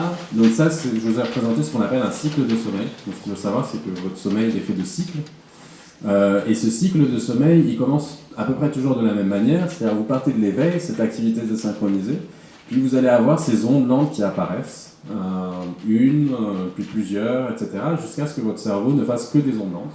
Donc c'est un processus graduel qui va vous emmener vers ce sommeil profond. Donc nous, le sommeil profond, on l'appelle non-REM, pour l'anglais non-rapid eye movement, on peut aussi l'appeler sommeil à ondes lentes, parce qu'il y a des ondes lentes, et il est gradué. On a différentes profondeurs de sommeil. Si on appelle ça profondeur, c'est tout simplement que si on vous réveille à ces différents niveaux, vous allez avoir plus ou moins de mal à vous réveiller. Quand vous êtes tout en bas ici, le réveil est en général assez douloureux, vous allez avoir une inertie de sommeil. C'est pour ça que quand on fait des siestes en répétition, il ne faut pas en faire des trop longues, parce que sinon vous allez arriver en bas et remonter, ça va être un peu compliqué. Mais quand on dort, on ne fait pas seulement du sommeil à ondes lentes. De temps en temps, vous remontez dans un sommeil qu'on appelle le sommeil paradoxal, puisque là, bizarrement, votre activité cérébrale en fait ressemble à l'éveil. Tout d'un coup, vous avez un cerveau qui s'active, mais l'individu est profondément endormi. Et surtout, l'individu est paralysé, parce qu'on a un phénomène d'atonie musculaire, on ne peut pas bouger ses muscles. Vous avez une structure cérébrale qui va bloquer toutes les commandes motrices qui sont envoyées du cerveau vers les muscles. Vous êtes complètement paralysé. On peut en avoir l'expérience dans des cas de paralysie du sommeil. Des fois, on se réveille, c'est assez rare, mais on peut se réveiller et être incapable de bouger. C'est juste cette paralysie du sommeil qui est un peu en retard par rapport au réveil. Ce sommeil paradoxal, par contre, si on peut revenir juste un chouïa, ce sommeil paradoxal, c'est le moment où vous allez la plupart du temps rêver. Donc si on réveille quelqu'un en sommeil paradoxal, 90-95% du temps, les gens vont dire qu'ils étaient en train de rêver. On rêve aussi en sommeil lent, mais c'est en général beaucoup moins fréquent. c'est quand même la moitié du temps, donc c'est pas non plus anecdotique, et c'est des rêves un peu plus simples, alors que les rêves du sommeil paradoxal sont très complexes, en général très fantastiques. Ce sommeil paradoxal, ces personnes dont je vous disais qui bougent pendant le sommeil, en fait, ce qui se passe, c'est que la structure cérébrale qui bloque leur mouvement pendant le sommeil, elle meurt à cause d'un début de maladie de Parkinson, et du coup, ils ne bloquent plus ce que leur cerveau produit pendant le rêve, et ils sont juste en train de vivre leur rêve dans la réalité. Et les rêves sont souvent assez violents, on se bat, on bute. C'est pour ça qu'ils ont des comportements violents pendant leur sommeil. Alors ces cycles, ils vont se répéter tout au long de la nuit. La durée des cycles varie d'un individu à l'autre, c'est extrêmement stable d'un point de vue génétique. Si vos parents font beaucoup de cycles, donc des cycles courts, vous en ferez aussi. On fait du coup à peu près toujours les mêmes cycles, ce qui peut être utile de savoir comment se connaître, comme ça on sait un peu quand se réveiller si on veut dormir un seul cycle par exemple. Ces cycles ils changent au cours de la nuit. En début de nuit, on fait beaucoup de sommeil lent parce que c'est vraiment le sommeil le plus récupérateur. Et en fin de nuit, on fait beaucoup plus de sommeil paradoxal. Donc quand on se comprime son sommeil, quand on fait des périodes de privation de sommeil intense, on peut même complètement évacuer le sommeil paradoxal. Le sommeil paradoxal est une sorte d'état un peu facultatif. Certains médicaments, notamment des antidépresseurs, suppriment le sommeil paradoxal. Donc on peut vivre sans sommeil paradoxal. On ne peut pas vivre sans sommeil lent. Si on supprime le sommeil lent, là, on meurt et c'est des dérèglements du système immunitaire, de la régulation de la respiration, du rythme cardiaque. Enfin, le sommeil lent est extrêmement important. Le sommeil paradoxal, il est aussi important, mais pas d'un point de vue vital. Il est plus important pour la balance émotionnelle, comment on gère les émotions, les souvenirs, etc. Donc si on passe à la diapo suivante, et là on peut aussi dérouler. Alors, il y a une troisième transition.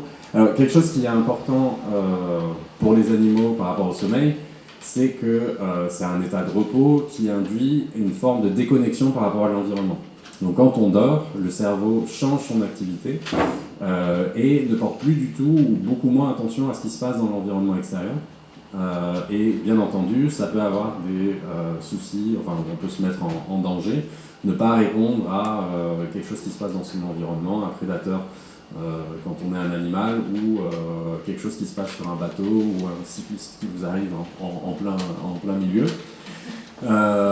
Quand on se réveille, le problème c'est que ce réveil n'est pas instantané non plus, et on peut être dans un état un peu second, ce qu'on appelle l'inertie du sommeil, où votre cerveau n'est pas tout à fait redémarré, et c'est le moment où on va prendre des mauvaises décisions. Je ne sais pas si vous vous souvenez cet accident un peu dramatique du Rio-Paris qui s'était écrasé en pleine mer.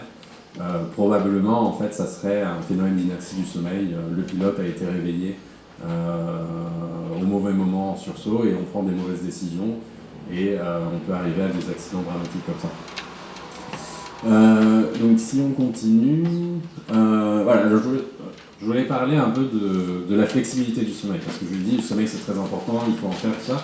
C'est pas non plus quelque chose d'intouchable, c'est quelque chose qui va s'adapter à l'environnement dans lequel on vit et ce qu'on fait. Alors je me suis dit que j'avais pas trop parlé des sportifs parce que n'en étant pas moins un, c'est mieux de faire parler ceux qui en ont vraiment l'expérience. Il y a quand même un parallèle à mon avis qu'on peut faire entre les sportifs et certains animaux, puisque les sportifs font des choses parfois extrêmes, surtout dans des sports extrêmes comme la voile au long cours, le vélo au long cours. Il y a des animaux pour eux c'est leur quotidien. Par exemple, les animaux marins, les mammifères marins, ils vivent pas vraiment dans le bon environnement pour eux parce qu'ils doivent respirer, ils ont des poumons comme nous, sauf qu'il faut respirer à la surface. Donc si tu déroules, voilà, des animaux comme les dauphins par exemple, pour pouvoir respirer, ils doivent retourner à la surface. Le problème c'est qu'à la surface il y a des vagues, il y a des prédateurs, enfin c'est pas non plus l'endroit où on veut passer 8 heures en étant en train de flotter. Donc les dauphins, ils ont développé une forme de sommeil tout à fait particulière, ce qu'on appelle le sommeil uni-hémisphérique, c'est-à-dire qu'ils dorment à une moitié de cerveau à la fois. Donc là ici vous avez un cerveau de dauphin, alors vous voyez la taille, c'est pas très grand, hein. On dit que le dauphin est intelligent, quand même un tout petit cerveau. Et vous avez des enregistrements des parties droite et gauche du cerveau, et ce que vous pouvez voir c'est que la partie droite et la partie gauche ne font pas du tout la même chose. D'un côté vous avez un cerveau qui fait beaucoup d'ondes, qui dort, et de l'autre côté pas du tout. Et le cerveau va dormir comme ça avec une moitié de cerveau, puis ça va changer. Alors de temps en temps ils sont aussi complètement réveillés, mais ils sont jamais complètement endormis.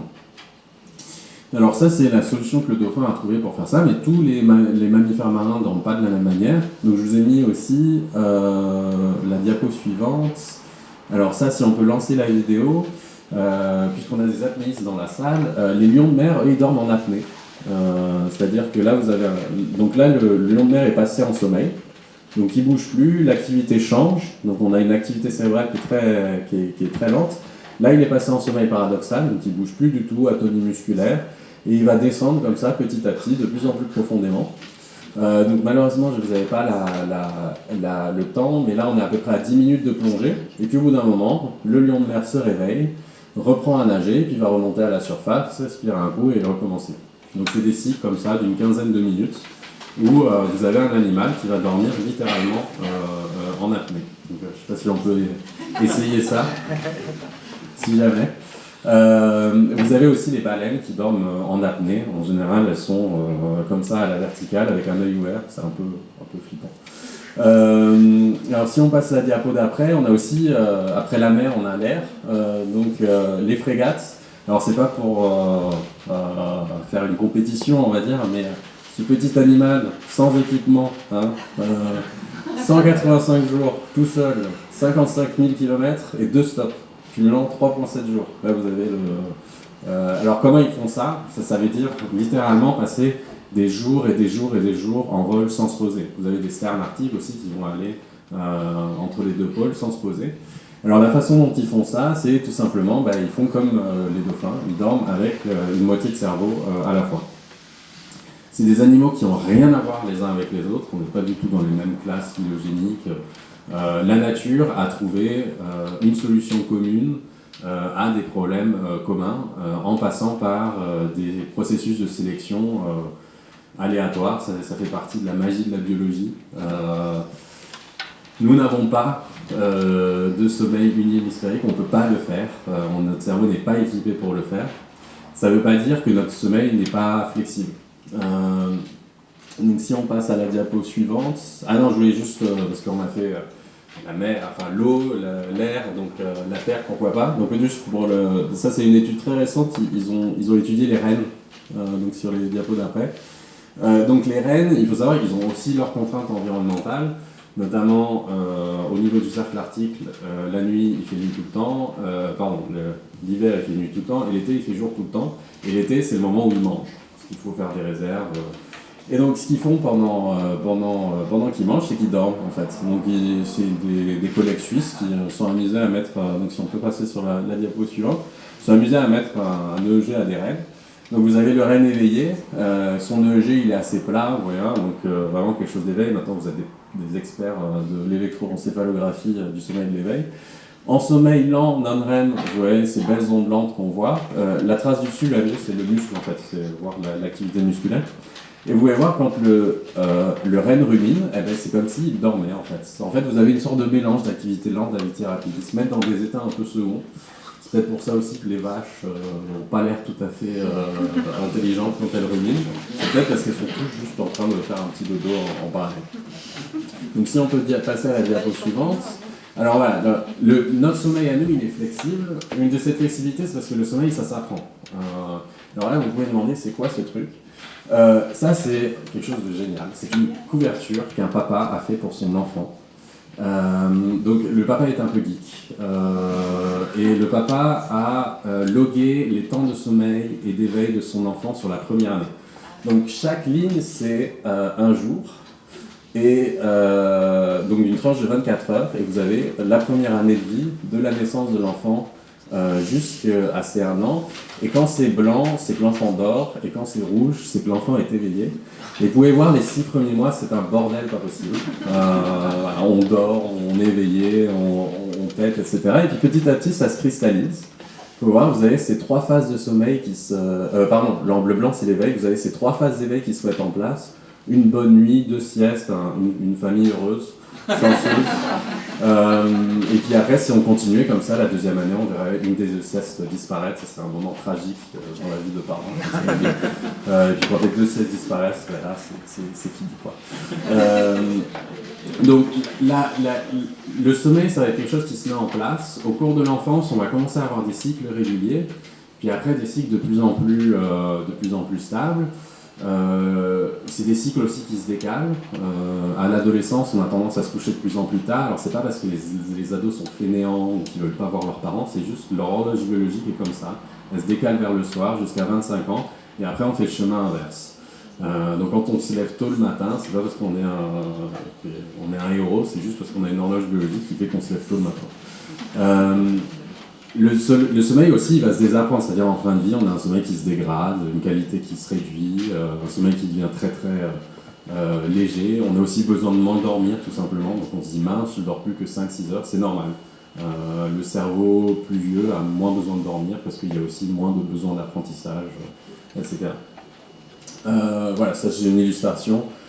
Début de vie, on fait à peu près un tiers d'éveil, un tiers de sommeil lent, un tiers de sommeil paradoxal.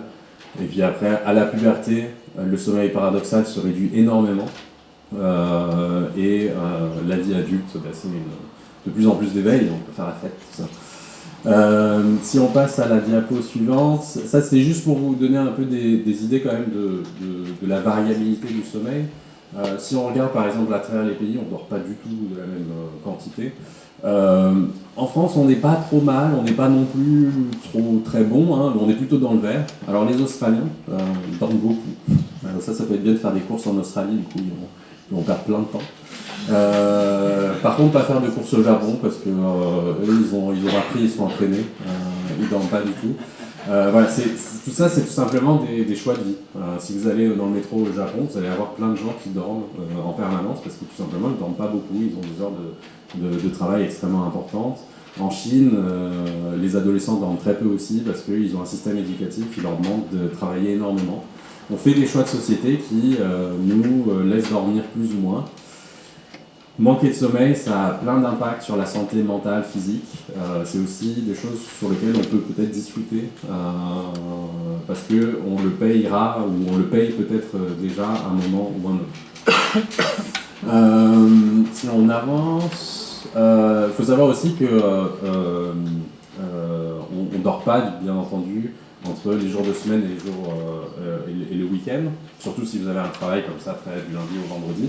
C'est quand même 1 heure de différence, donc c'est comme si vous changiez d'un fuseau horaire du vendredi au samedi, tout d'un coup vous gagnez 1 heure de plus, de sommeil, c'est fantastique.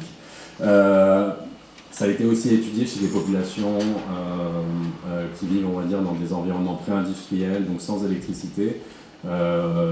Les rythmes changent en fonction des saisons. On dort plus l'hiver que l'été parce qu'il y a plus de nuit. Donc voilà, notre sommeil est flexible et il s'adapte. Si on passe à la diapo d'après, alors il a quand même ses contraintes, c'est-à-dire qu'on ne dort pas non plus à n'importe quel moment. Il y a une régulation du sommeil, c'est-à-dire qu'il y a des structures dans votre cerveau qui vont essayer de comprendre si vous avez besoin de dormir ou pas. Et il y a 2 régulations du sommeil, il y a 2 facteurs qui vont influencer si oui ou non on va dormir. 2 formes de ce qu'on appelle pression de sommeil. Une qu'on appelle la pression, et désolé du mot un peu compliqué, c'est homéostatique. Donc l'homéostasie, c'est la balance. En gros, plus vous passez du temps éveillé, plus vous avez besoin de dormir. Donc il y a dans votre cerveau des molécules qui s'accumulent plus vous passez du temps éveillé. Et votre cerveau sent l'accumulation de ces molécules et la pression de sommeil augmente et la probabilité que vous allez vous endormir augmente plus le temps passe. Mais il n'y a pas que ça, il y a aussi ce qu'on appelle la pression circadienne. C'est-à-dire que tous les animaux, en fonction de leur niche écologique, ont des moments du cycle nuit-jour où il est préférable de dormir. Nous sommes des animaux qui dormons la nuit parce qu'on n'a pas trop peur des prédateurs, on voit très bien, donc c'est bien d'être éveillé le jour. Si vous regardez les rongeurs, ils font l'inverse, ils sont éveillés la nuit et ils ont peur de nous, donc ils dorment le jour. On a notre cerveau, bien entendu, c'est pas s'il fait jour ou s'il fait nuit, il n'a pas accès à cette information. Mais il doit quand même prendre en compte cette information pour caler bien les cycles de veille-sommeil. Donc la façon dont on va caler cette information, c'est tout simplement on a des récepteurs au niveau de notre rétine qui sont sensibles à la présence de lumière et qui vont inhiber des hormones, des molécules, pour maintenir l'état d'éveil tant qu'on est exposé à de la lumière. Et puis dès que la lumière s'en va, ces molécules s'expriment et c'est comme ça que notre cerveau se dit il est l'heure d'aller se coucher. Alors là, bien entendu, on a un petit problème, c'est-à-dire qu'il fait nuit et on est exposé à de la lumière. Donc nous sommes en train, en regardant ce bel écran très lumineux, d'envoyer à notre cerveau une information qui est peut-être le milieu de journée. Et tout ça, ça va retarder l'heure à laquelle vous allez vous coucher ce soir. Et c'est pour ça qu'on arrive à se coucher très tard, c'est parce qu'on s'enrobe de lumière comme ça artificielle à longueur de temps. Et tout ça nous décale vers la soirée. C'est d'autant plus important chez l'adolescent. Les adolescents vont être très sensibles à ces décalages de phase parce qu'ils ont déjà une tendance à être plus du soir. Si en plus on s'expose à la lumière en soirée, on se retarde, jusqu'à des fois vivre à 4-5 zones horaires de différence par rapport à ses parents par exemple ou par rapport aux horaires de l'école. Ces rythmes circadiens, ils vont avoir un impact très important sur les opportunités de sommeil. Donc quand on doit caler un peu ses opportunités de sommeil, il vaut mieux savoir où on en est de son cercle circadien, parce qu'il y a des moments où, quel que soit votre niveau de fatigue, enfin peut-être pas quel que soit votre niveau de fatigue non plus, mais il y a des moments où ça va être très difficile de s'endormir, tout simplement parce que pour votre cerveau, c'est pas le bon moment. Donc si vous faites une nuit blanche et que vous essayez de vous endormir à 7h du matin, ça va être très compliqué. Parce que il y a de la lumière et votre cerveau, il est prêt à recommencer la journée. Ce qu'on appelle en anglais la Wakefulness Maintenance Zone, donc la zone de maintien de l'éveil. C'est un moment où voilà, on veut récupérer mais on ne peut pas. C'est très problématique quand on fait du travail de nuit, parce qu'on a des gens qui rentrent à la maison, qui devraient prendre le peu d'heures qu'ils ont à la maison pour pouvoir dormir et qui ne vont pas y arriver. Alors, ce rythme circadien, sa force va dépendre d'un individu à l'autre. Il y a des gens qui sont très influencés par leur rythme circadien, il y a des gens qui sont plutôt du matin, plutôt du soir. Il y a des gens qui n'en ont pas, dans le sens où ils n'ont aucune synchronisation de leur rythme avec l'environnement. Ils sont ce qu'on appelle free wheeling, donc ils sont en roue libre en permanence et ils ont des vies sociales, professionnelles, parfois très difficiles. Si on passe, je ne sais pas où du coup j'en suis niveau temps, mais voilà, juste les conséquences de la dette de sommeil, parce que c'est plutôt dans la thématique. Alors on les divise en deux, les conséquences à court terme et les conséquences à long terme.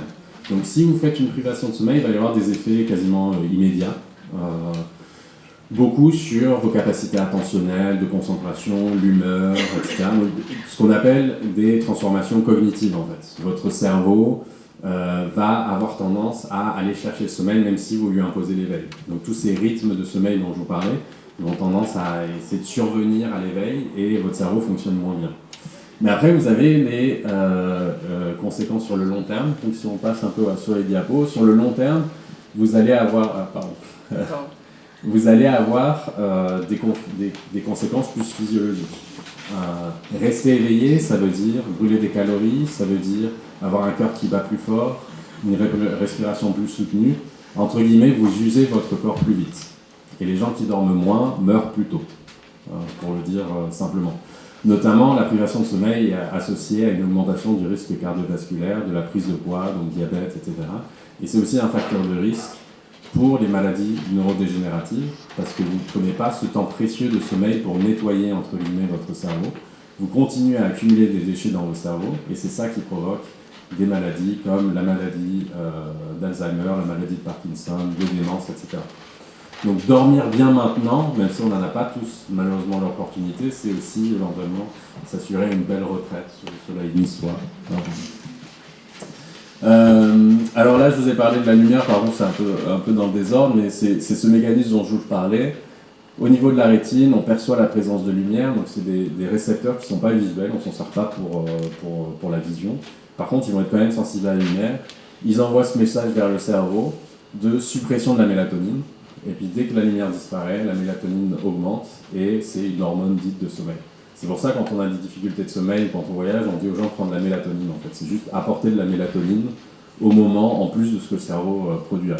Ça marche, mais pas chez tout le monde. Ça marche chez à peu près un tiers des gens. Tout le monde n'a pas la même sensibilité.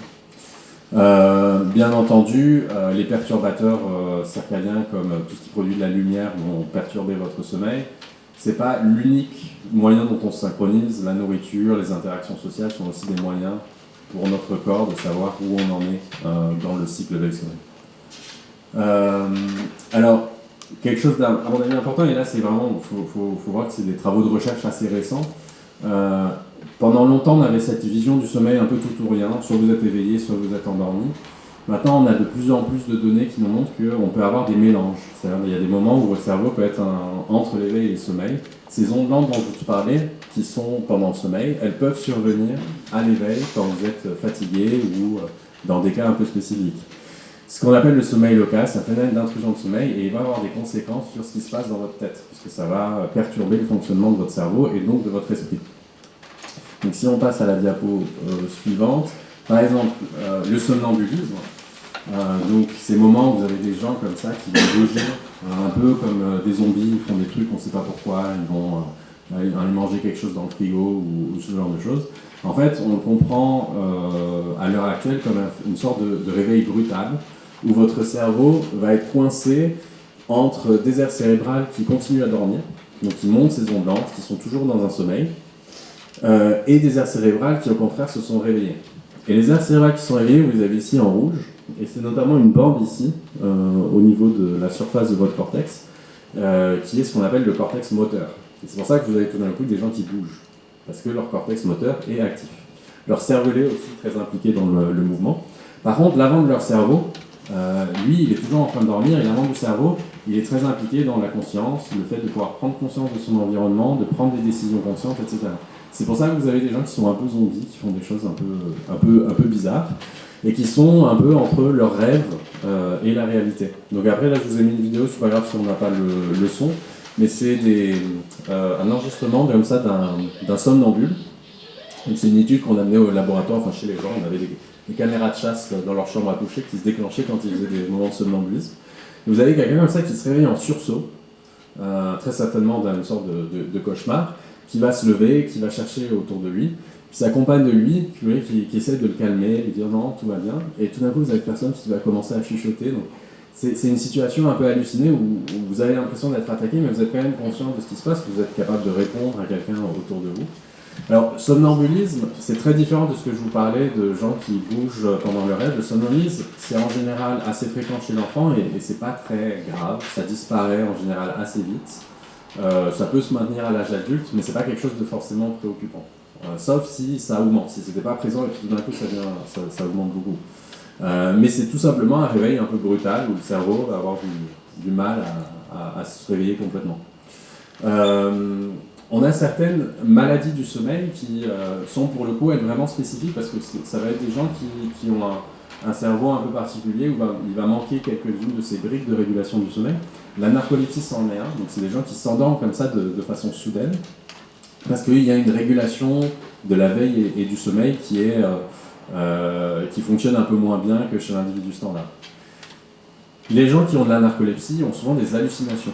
Donc ça peut être des gens qui sont par exemple en cours ou au travail et puis qui tout d'un coup vont avoir des petits lutins qui apparaissent dans leur champ visuel ou des sensations de présence, etc. Donc quelque chose d'un peu similaire de ce qu'on peut avoir sur un Wally après un certain temps. Sauf que ça arrive comme ça de façon imprévue au quotidien.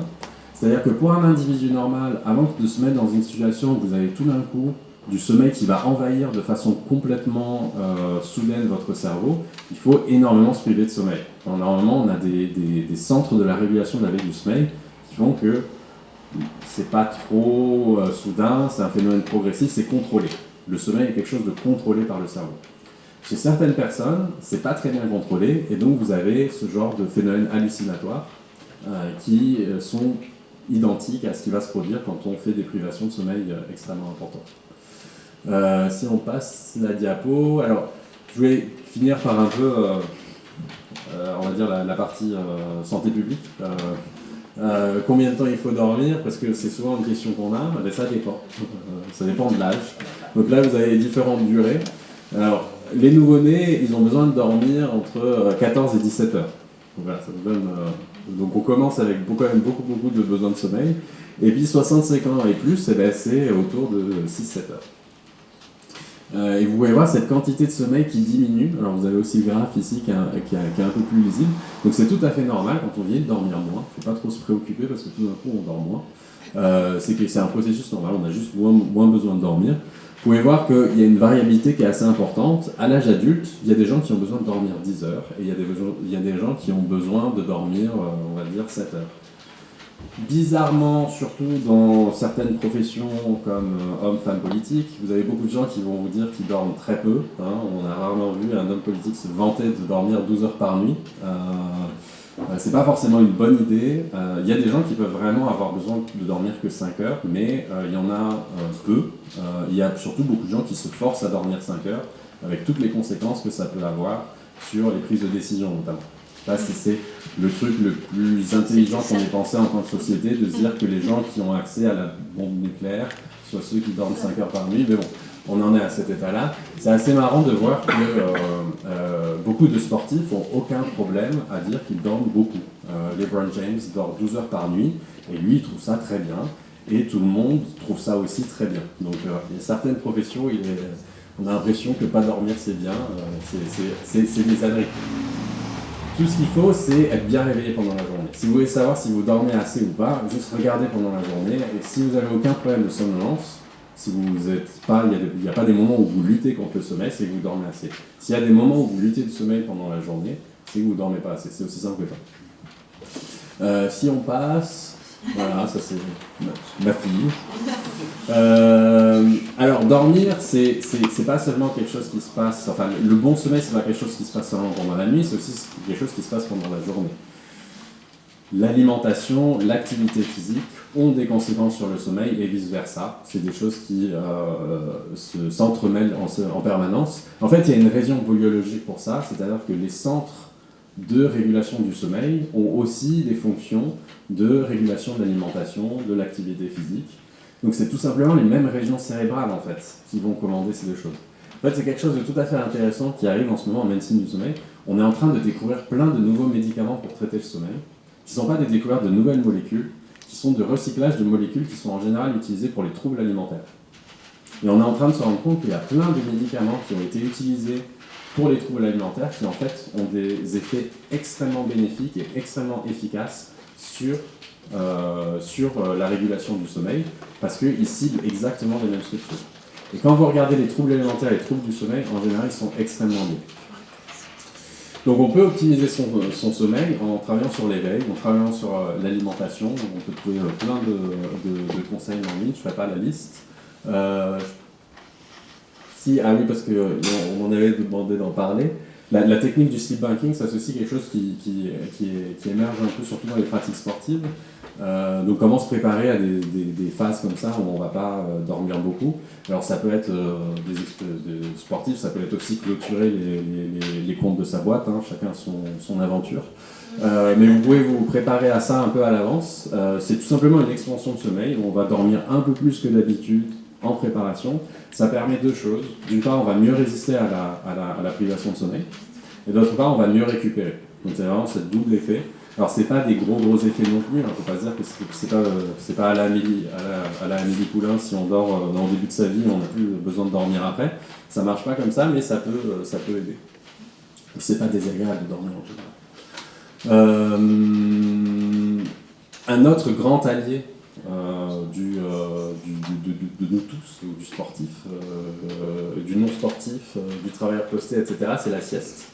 Il y a plein de types de siestes différentes. Il y a la siesta, on n'est pas très loin ni de l'Espagne ni de l'Italie, donc il y a la siesta, il y a la power nap, il y a la micro nap. Maintenant, c'était quoi celle de 8 minutes? C'est la turbo nap. Voilà, il y a toutes les. Donc chacun sa sieste, on va dire. C'est extrêmement important pour récupérer rapidement. Alors ça, pour moi, c'est un mystère scientifique. J'aimerais bien qu'un jour, il y ait un projet de recherche sur la turbo nap ou la power nap, parce que dormir quelques minutes et des effets aussi positifs, c'est juste incompréhensible. Mais, techniquement, le cerveau n'a même pas le temps de s'endormir complètement dans cette phase. Et pourtant, on en ressort complètement rafraîchi. Enfin, il y a une sorte de mystère. Moi, je suis en train de vous dire depuis tout à l'heure, il faut dormir des heures. Et après, vous avez des gens qui dorment 3 minutes et qui sont prêts comme des gardons. On ne sait toujours pas ce qui se passe dans ces siestes. La sieste, elle a aussi d'autres bénéfices, et notamment des bénéfices intellectuels. On peut aussi se servir de la sieste pour avoir des idées. C'est un moment un peu particulier, la sieste, où on a un cerveau qui fonctionne sur une longueur d'onde un peu différente, on fait des associations d'idées différentes. Ça a beaucoup été utilisé par des artistes ou des inventeurs, des siestes créatives pour juste générer des idées. Alors, le sommeil, il peut aussi servir à la préparation par rapport à des épreuves via le rêve. Donc, vous avez sûrement remarqué, quand on a un événement stressant qui arrive, on fait souvent des rêves sur cet événement où tout se passe mal. Donc, ça peut être un avion, on ne se réveille pas, un examen, on rate tout, on arrive en pyjama, ce genre de choses. En fait, les rêves sont très souvent des rêves un peu problématiques comme ça, où il se passe des choses qui ne devraient pas se passer. C'est à peu près 2/3 des rapports des rêves, c'est une réponse à une menace. Alors menace vue au sens général. L'idée en fait, c'est que ces rêves nous préparent à la menace. C'est-à-dire que c'est une sorte de bac à sable, de terrain de jeu où rien de grave ne peut se passer, parce que c'est notre cerveau qui invente tout. Et on va juste s'entraîner à répondre à ces situations qu'on voudrait éviter. Et ça a été étudié notamment, donc c'est le dernier truc dans le laboratoire dans lequel je travaille, par la professeure Isabelle Arnoux, qui a regardé en fait la veille de l'examen d'entrée en médecine, enfin de première année de médecine. Ils ont demandé à des étudiants de quoi ils avaient rêvé, et ils ont vu qu'il y avait une corrélation entre ceux qui ont rêvé de rater leur examen et ceux qui avaient les meilleures notes. Alors ça ne veut pas dire que le rêve est qu'il y a une sorte de prémonition du rêve, etc. C'est surtout, ça veut dire que quand vous êtes anxieux, vous faites des rêves de rater vos examens, et comme vous êtes anxieux, vous avez révisé et que vous avez les meilleures notes. Mais voilà, ça veut vous dire qu'il y a ce côté un peu de participation du rêve à la préparation, à s'apprêter à affronter la vie réelle. Alors si on passe, voilà, conclusion, hein, le sommeil il est partout. Il est important pour le bon fonctionnement de votre cerveau, de votre corps. Je pense qu'on peut dérouler, voilà, juste là. Ça c'est une image d'une artiste qui était venue faire une résidence au laboratoire. Littéralement, le sommeil va sculpter votre cerveau et votre esprit. Au cours du développement, à l'âge adulte, pendant le vieillissement, le sommeil va vraiment avoir cette importance essentielle sur comment votre cerveau est organisé et comment votre esprit fonctionne. Mais il y a aussi un phénomène d'aller-retour, il est aussi façonné ce sommeil par votre environnement, par ce que vous faites. C'est pas quelque chose, c'est pas une fatalité. On peut aussi améliorer son sommeil. Alors ça ne veut pas dire qu'on sait guérir tous les troubles du sommeil, notamment l'insomnie. Il y a 1/3 de la population en France. Il y a des techniques qui fonctionnent, mais c'est pas comme si on pouvait soigner toute l'insomnie qui existe. Sinon, je serais pas en train de vous parler à l'heure actuelle, je pense. Si j'avais trouvé un traitement pour l'insomnie, je serais sur un yacht, faire autre chose. Donc voilà, on peut faire des choses, on ne peut pas régler tous les problèmes, mais c'est intéressant de s'y intéresser à son sommeil. On a tendance à vivre avec et à pas trop s'en préoccuper. Et ça peut être bien, maintenant on a plein d'outils pour suivre son sommeil. Alors il ne faut pas que ça devienne non plus une obsession.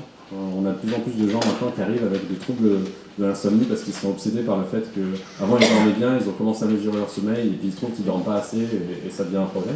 Donc, encore une fois, si vous n'êtes pas somnolent pendant la journée, il n'y a pas de stress à avoir. Mais voilà, ça peut être intéressant de quantifier ça, d'essayer de mieux se connaître, d'appliquer des techniques qui ont été découvertes par d'autres, des pionniers de l'extrême, pour tout simplement améliorer son quotidien.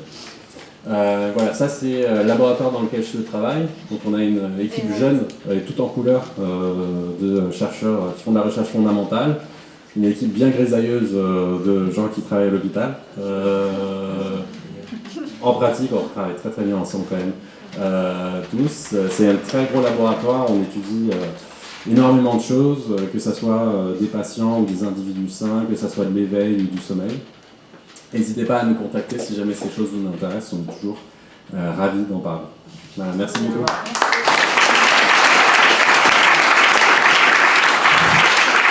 Merci beaucoup. Avant de peut-être laisser la parole pour 2-3 questions, Yannick, merci d'avoir été là. Est-ce que vous avez quelques questions à poser? Quelqu'un veut réagir? Guillaume,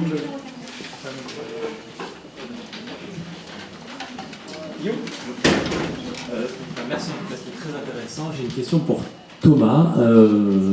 J'imagine qu'il y aura plein de questions qui vont pleuvoir, mais Quand on a un sommeil réglé normal, 7 heures par nuit, et qu'on veut essayer de dormir moins sans nuire à sa santé, est-ce que incorporer des siestes, c'est possible? Et est-ce qu'il existe des études qui montrent des ratios de temps de sieste permet d'économiser tant d'heures de sommeil? Et si on a la possibilité de pouvoir le mettre dans le quotidien, est-ce que ça peut marcher mathématiquement comme ça?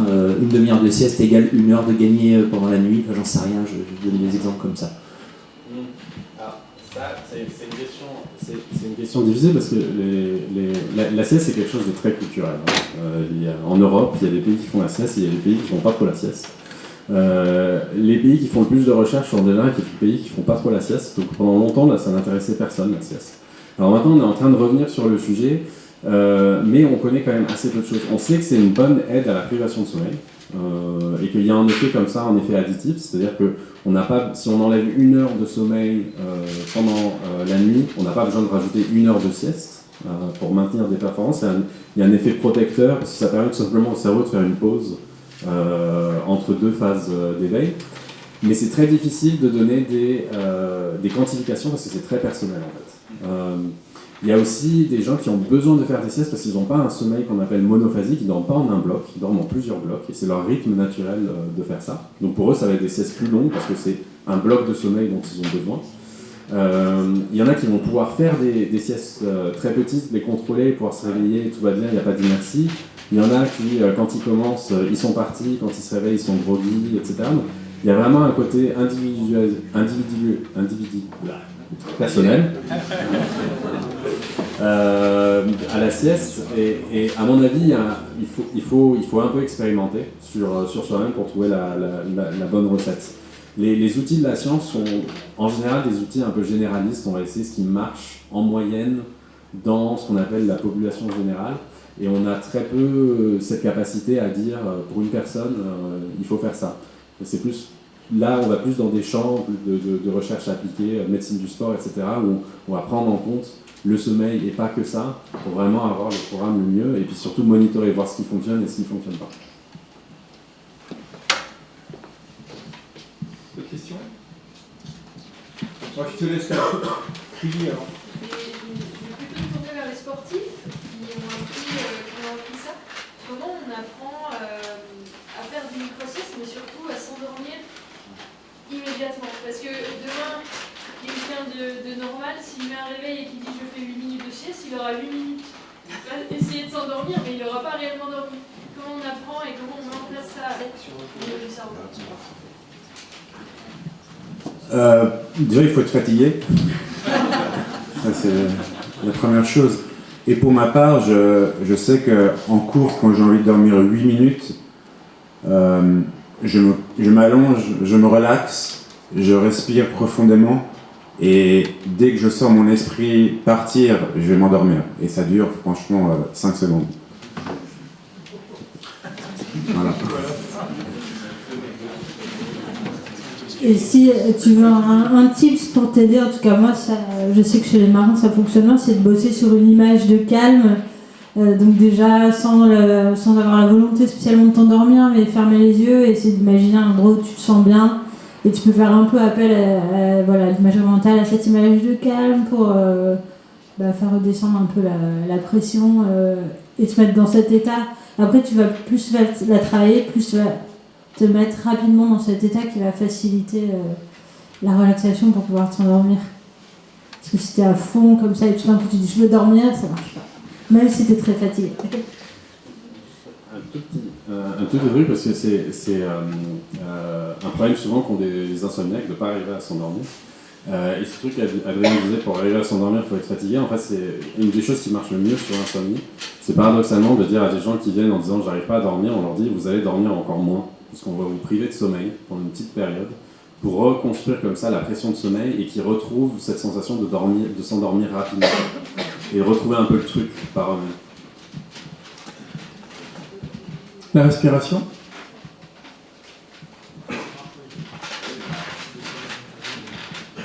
Je veux pas me substituer à la parole scientifique, mais effectivement, des exercices de respiration très simples. On allonge les cycles et on rallonge l'expiration, ça fait rentrer dans un état de méditation et donc ça aide. Et c'est vrai que les exercices qu'on utilise nous pour se préparer à plonger, ça joue justement sur l'activité cérébrale. On a fait des mesures et ça favorise l'endormissement. Ça c'est évident. Ouais.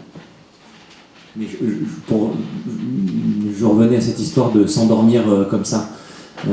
Est-ce que vous êtes capable, en enchaînant une semaine de nuit à 8 heures par nuit, de vous endormir en plein milieu de la journée en une fraction de seconde, enfin, ou pas? Ou est-ce que le facteur numéro 1, c'est la fatigue?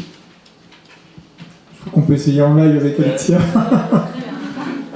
Non, moi j'arrive très bien parce que en fait, quand tu es sur le bateau, même si tu n'as pas spécialement besoin de dormir plus, tu sais que dans 2 jours il va y avoir la tempête, donc déjà d'emmagasiner du sommeil, tu n'as pas envie de dormir, tu n'es pas fatigué, mais tu prends l'opportunité, quand tu l'as, de pouvoir t'endormir. Donc je me dis, bah là, j'ai l'opportunité de dormir, je vais dormir. Et mon cerveau, il sait que c'est comme ça. Et aussi parce que tout se passe bien sur le bateau, puis tout d'un coup tu pètes un truc et puis tu vas plus pouvoir dormir pendant 3 jours parce que ton pilote automatique fonctionne plus, mais au moins tu auras emmagasiné un peu de sommeil, quoi. Une dernière question avant d'aller déguster la bière du congé. Il y a plein de questions qui seraient. Une question pour Alexa. Tu disais que tu t'es entraîné, sans doute pour les périodes en mer. Est-ce que tu as fait évoluer ton sommeil à terre aussi, du coup, au fur et à mesure du temps? Comme ce que Thomas racontait tout à l'heure, j'ai arrêté d'essayer de faire la warrior à pas dormir pour réaliser 4000 trucs dans la journée. Je me fous la paix en fait. Je me mets pas de rendez-vous le matin quand je suis pas en compète. Je me réveille je dors 10 heures facilement. Je me réveille à 7 heures et je vais faire mon sport jusqu'à midi. Le matin c'est sport et du temps pour moi, et après je vais bosser. Mais ça favorise le fait de préparer mes compétitions, d'être en forme en fait. Ouais, vas-y. Moi, ma question est plus vis-à-vis des preuves. Est-ce qu'il faut attendre trop tard, entre guillemets, arriver aux hallucinations et là la sieste permet quand même de récupérer, ou il vaut mieux anticiper ça avant? Et également, on a dit d'éviter le sommeil paradoxal, mais est-ce que arriver juste avant le sommeil paradoxal, on peut avoir encore plus court? Pour récupérer, l'idée c'est des épreuves de 50-60 heures. Oui, on peut, sur 50-60 heures, on peut tout à fait pas faire de sommeil paradoxal du tout, et tout va bien. Sommeil paradoxal, il va survenir après 30-40 minutes de sommeil. On peut faire même une première moitié de nuit sans sommeil paradoxal si on est un peu privé de sommeil. Donc c'est pas vraiment le sommeil paradoxal le problème. Par contre, quand on fait énormément sur des temps très longs, donc des dizaines de jours, où on va dormir très peu et on va faire que du sommeil lent et pas de sommeil paradoxal, l'hallucination, c'est un peu la vengeance du sommeil paradoxal, quoi. C'est lui qui revient. Dans la narcolepsie, quand ils ont des hallucinations, c'est parce qu'ils ont un sommeil paradoxal qui surgit dans l'éveil.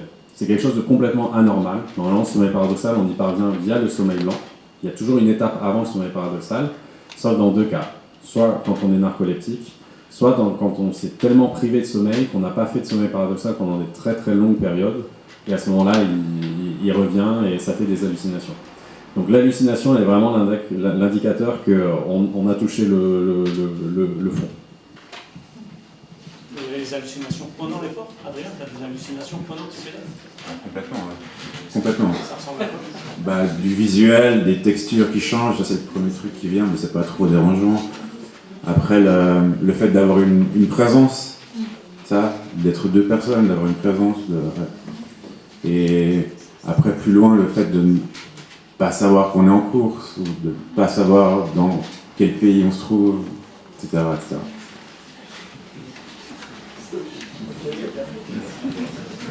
Bon, écoutez, on vous remercie. On va passer. Merci, ouais. Tu peux applaudir.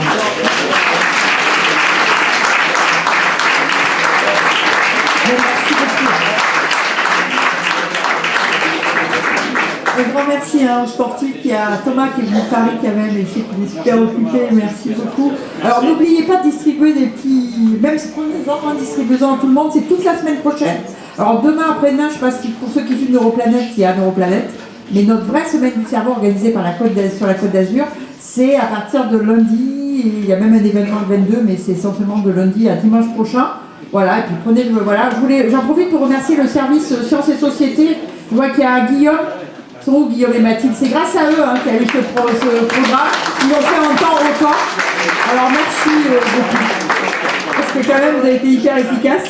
Et puis voilà, il y a un buffet, on vous propose un buffet. Hein. Il y a un buffet, il y a de la bière du comté, il y a des sodas et des limonades du comté. Merci de votre présence.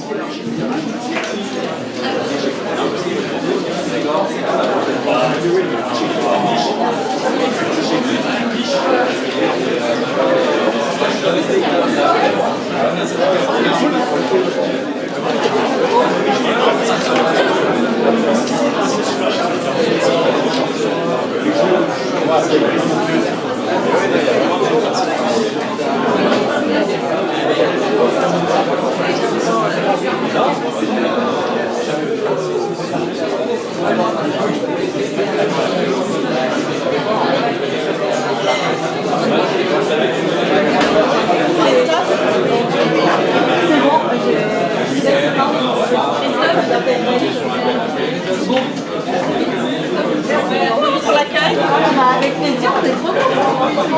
C'était super.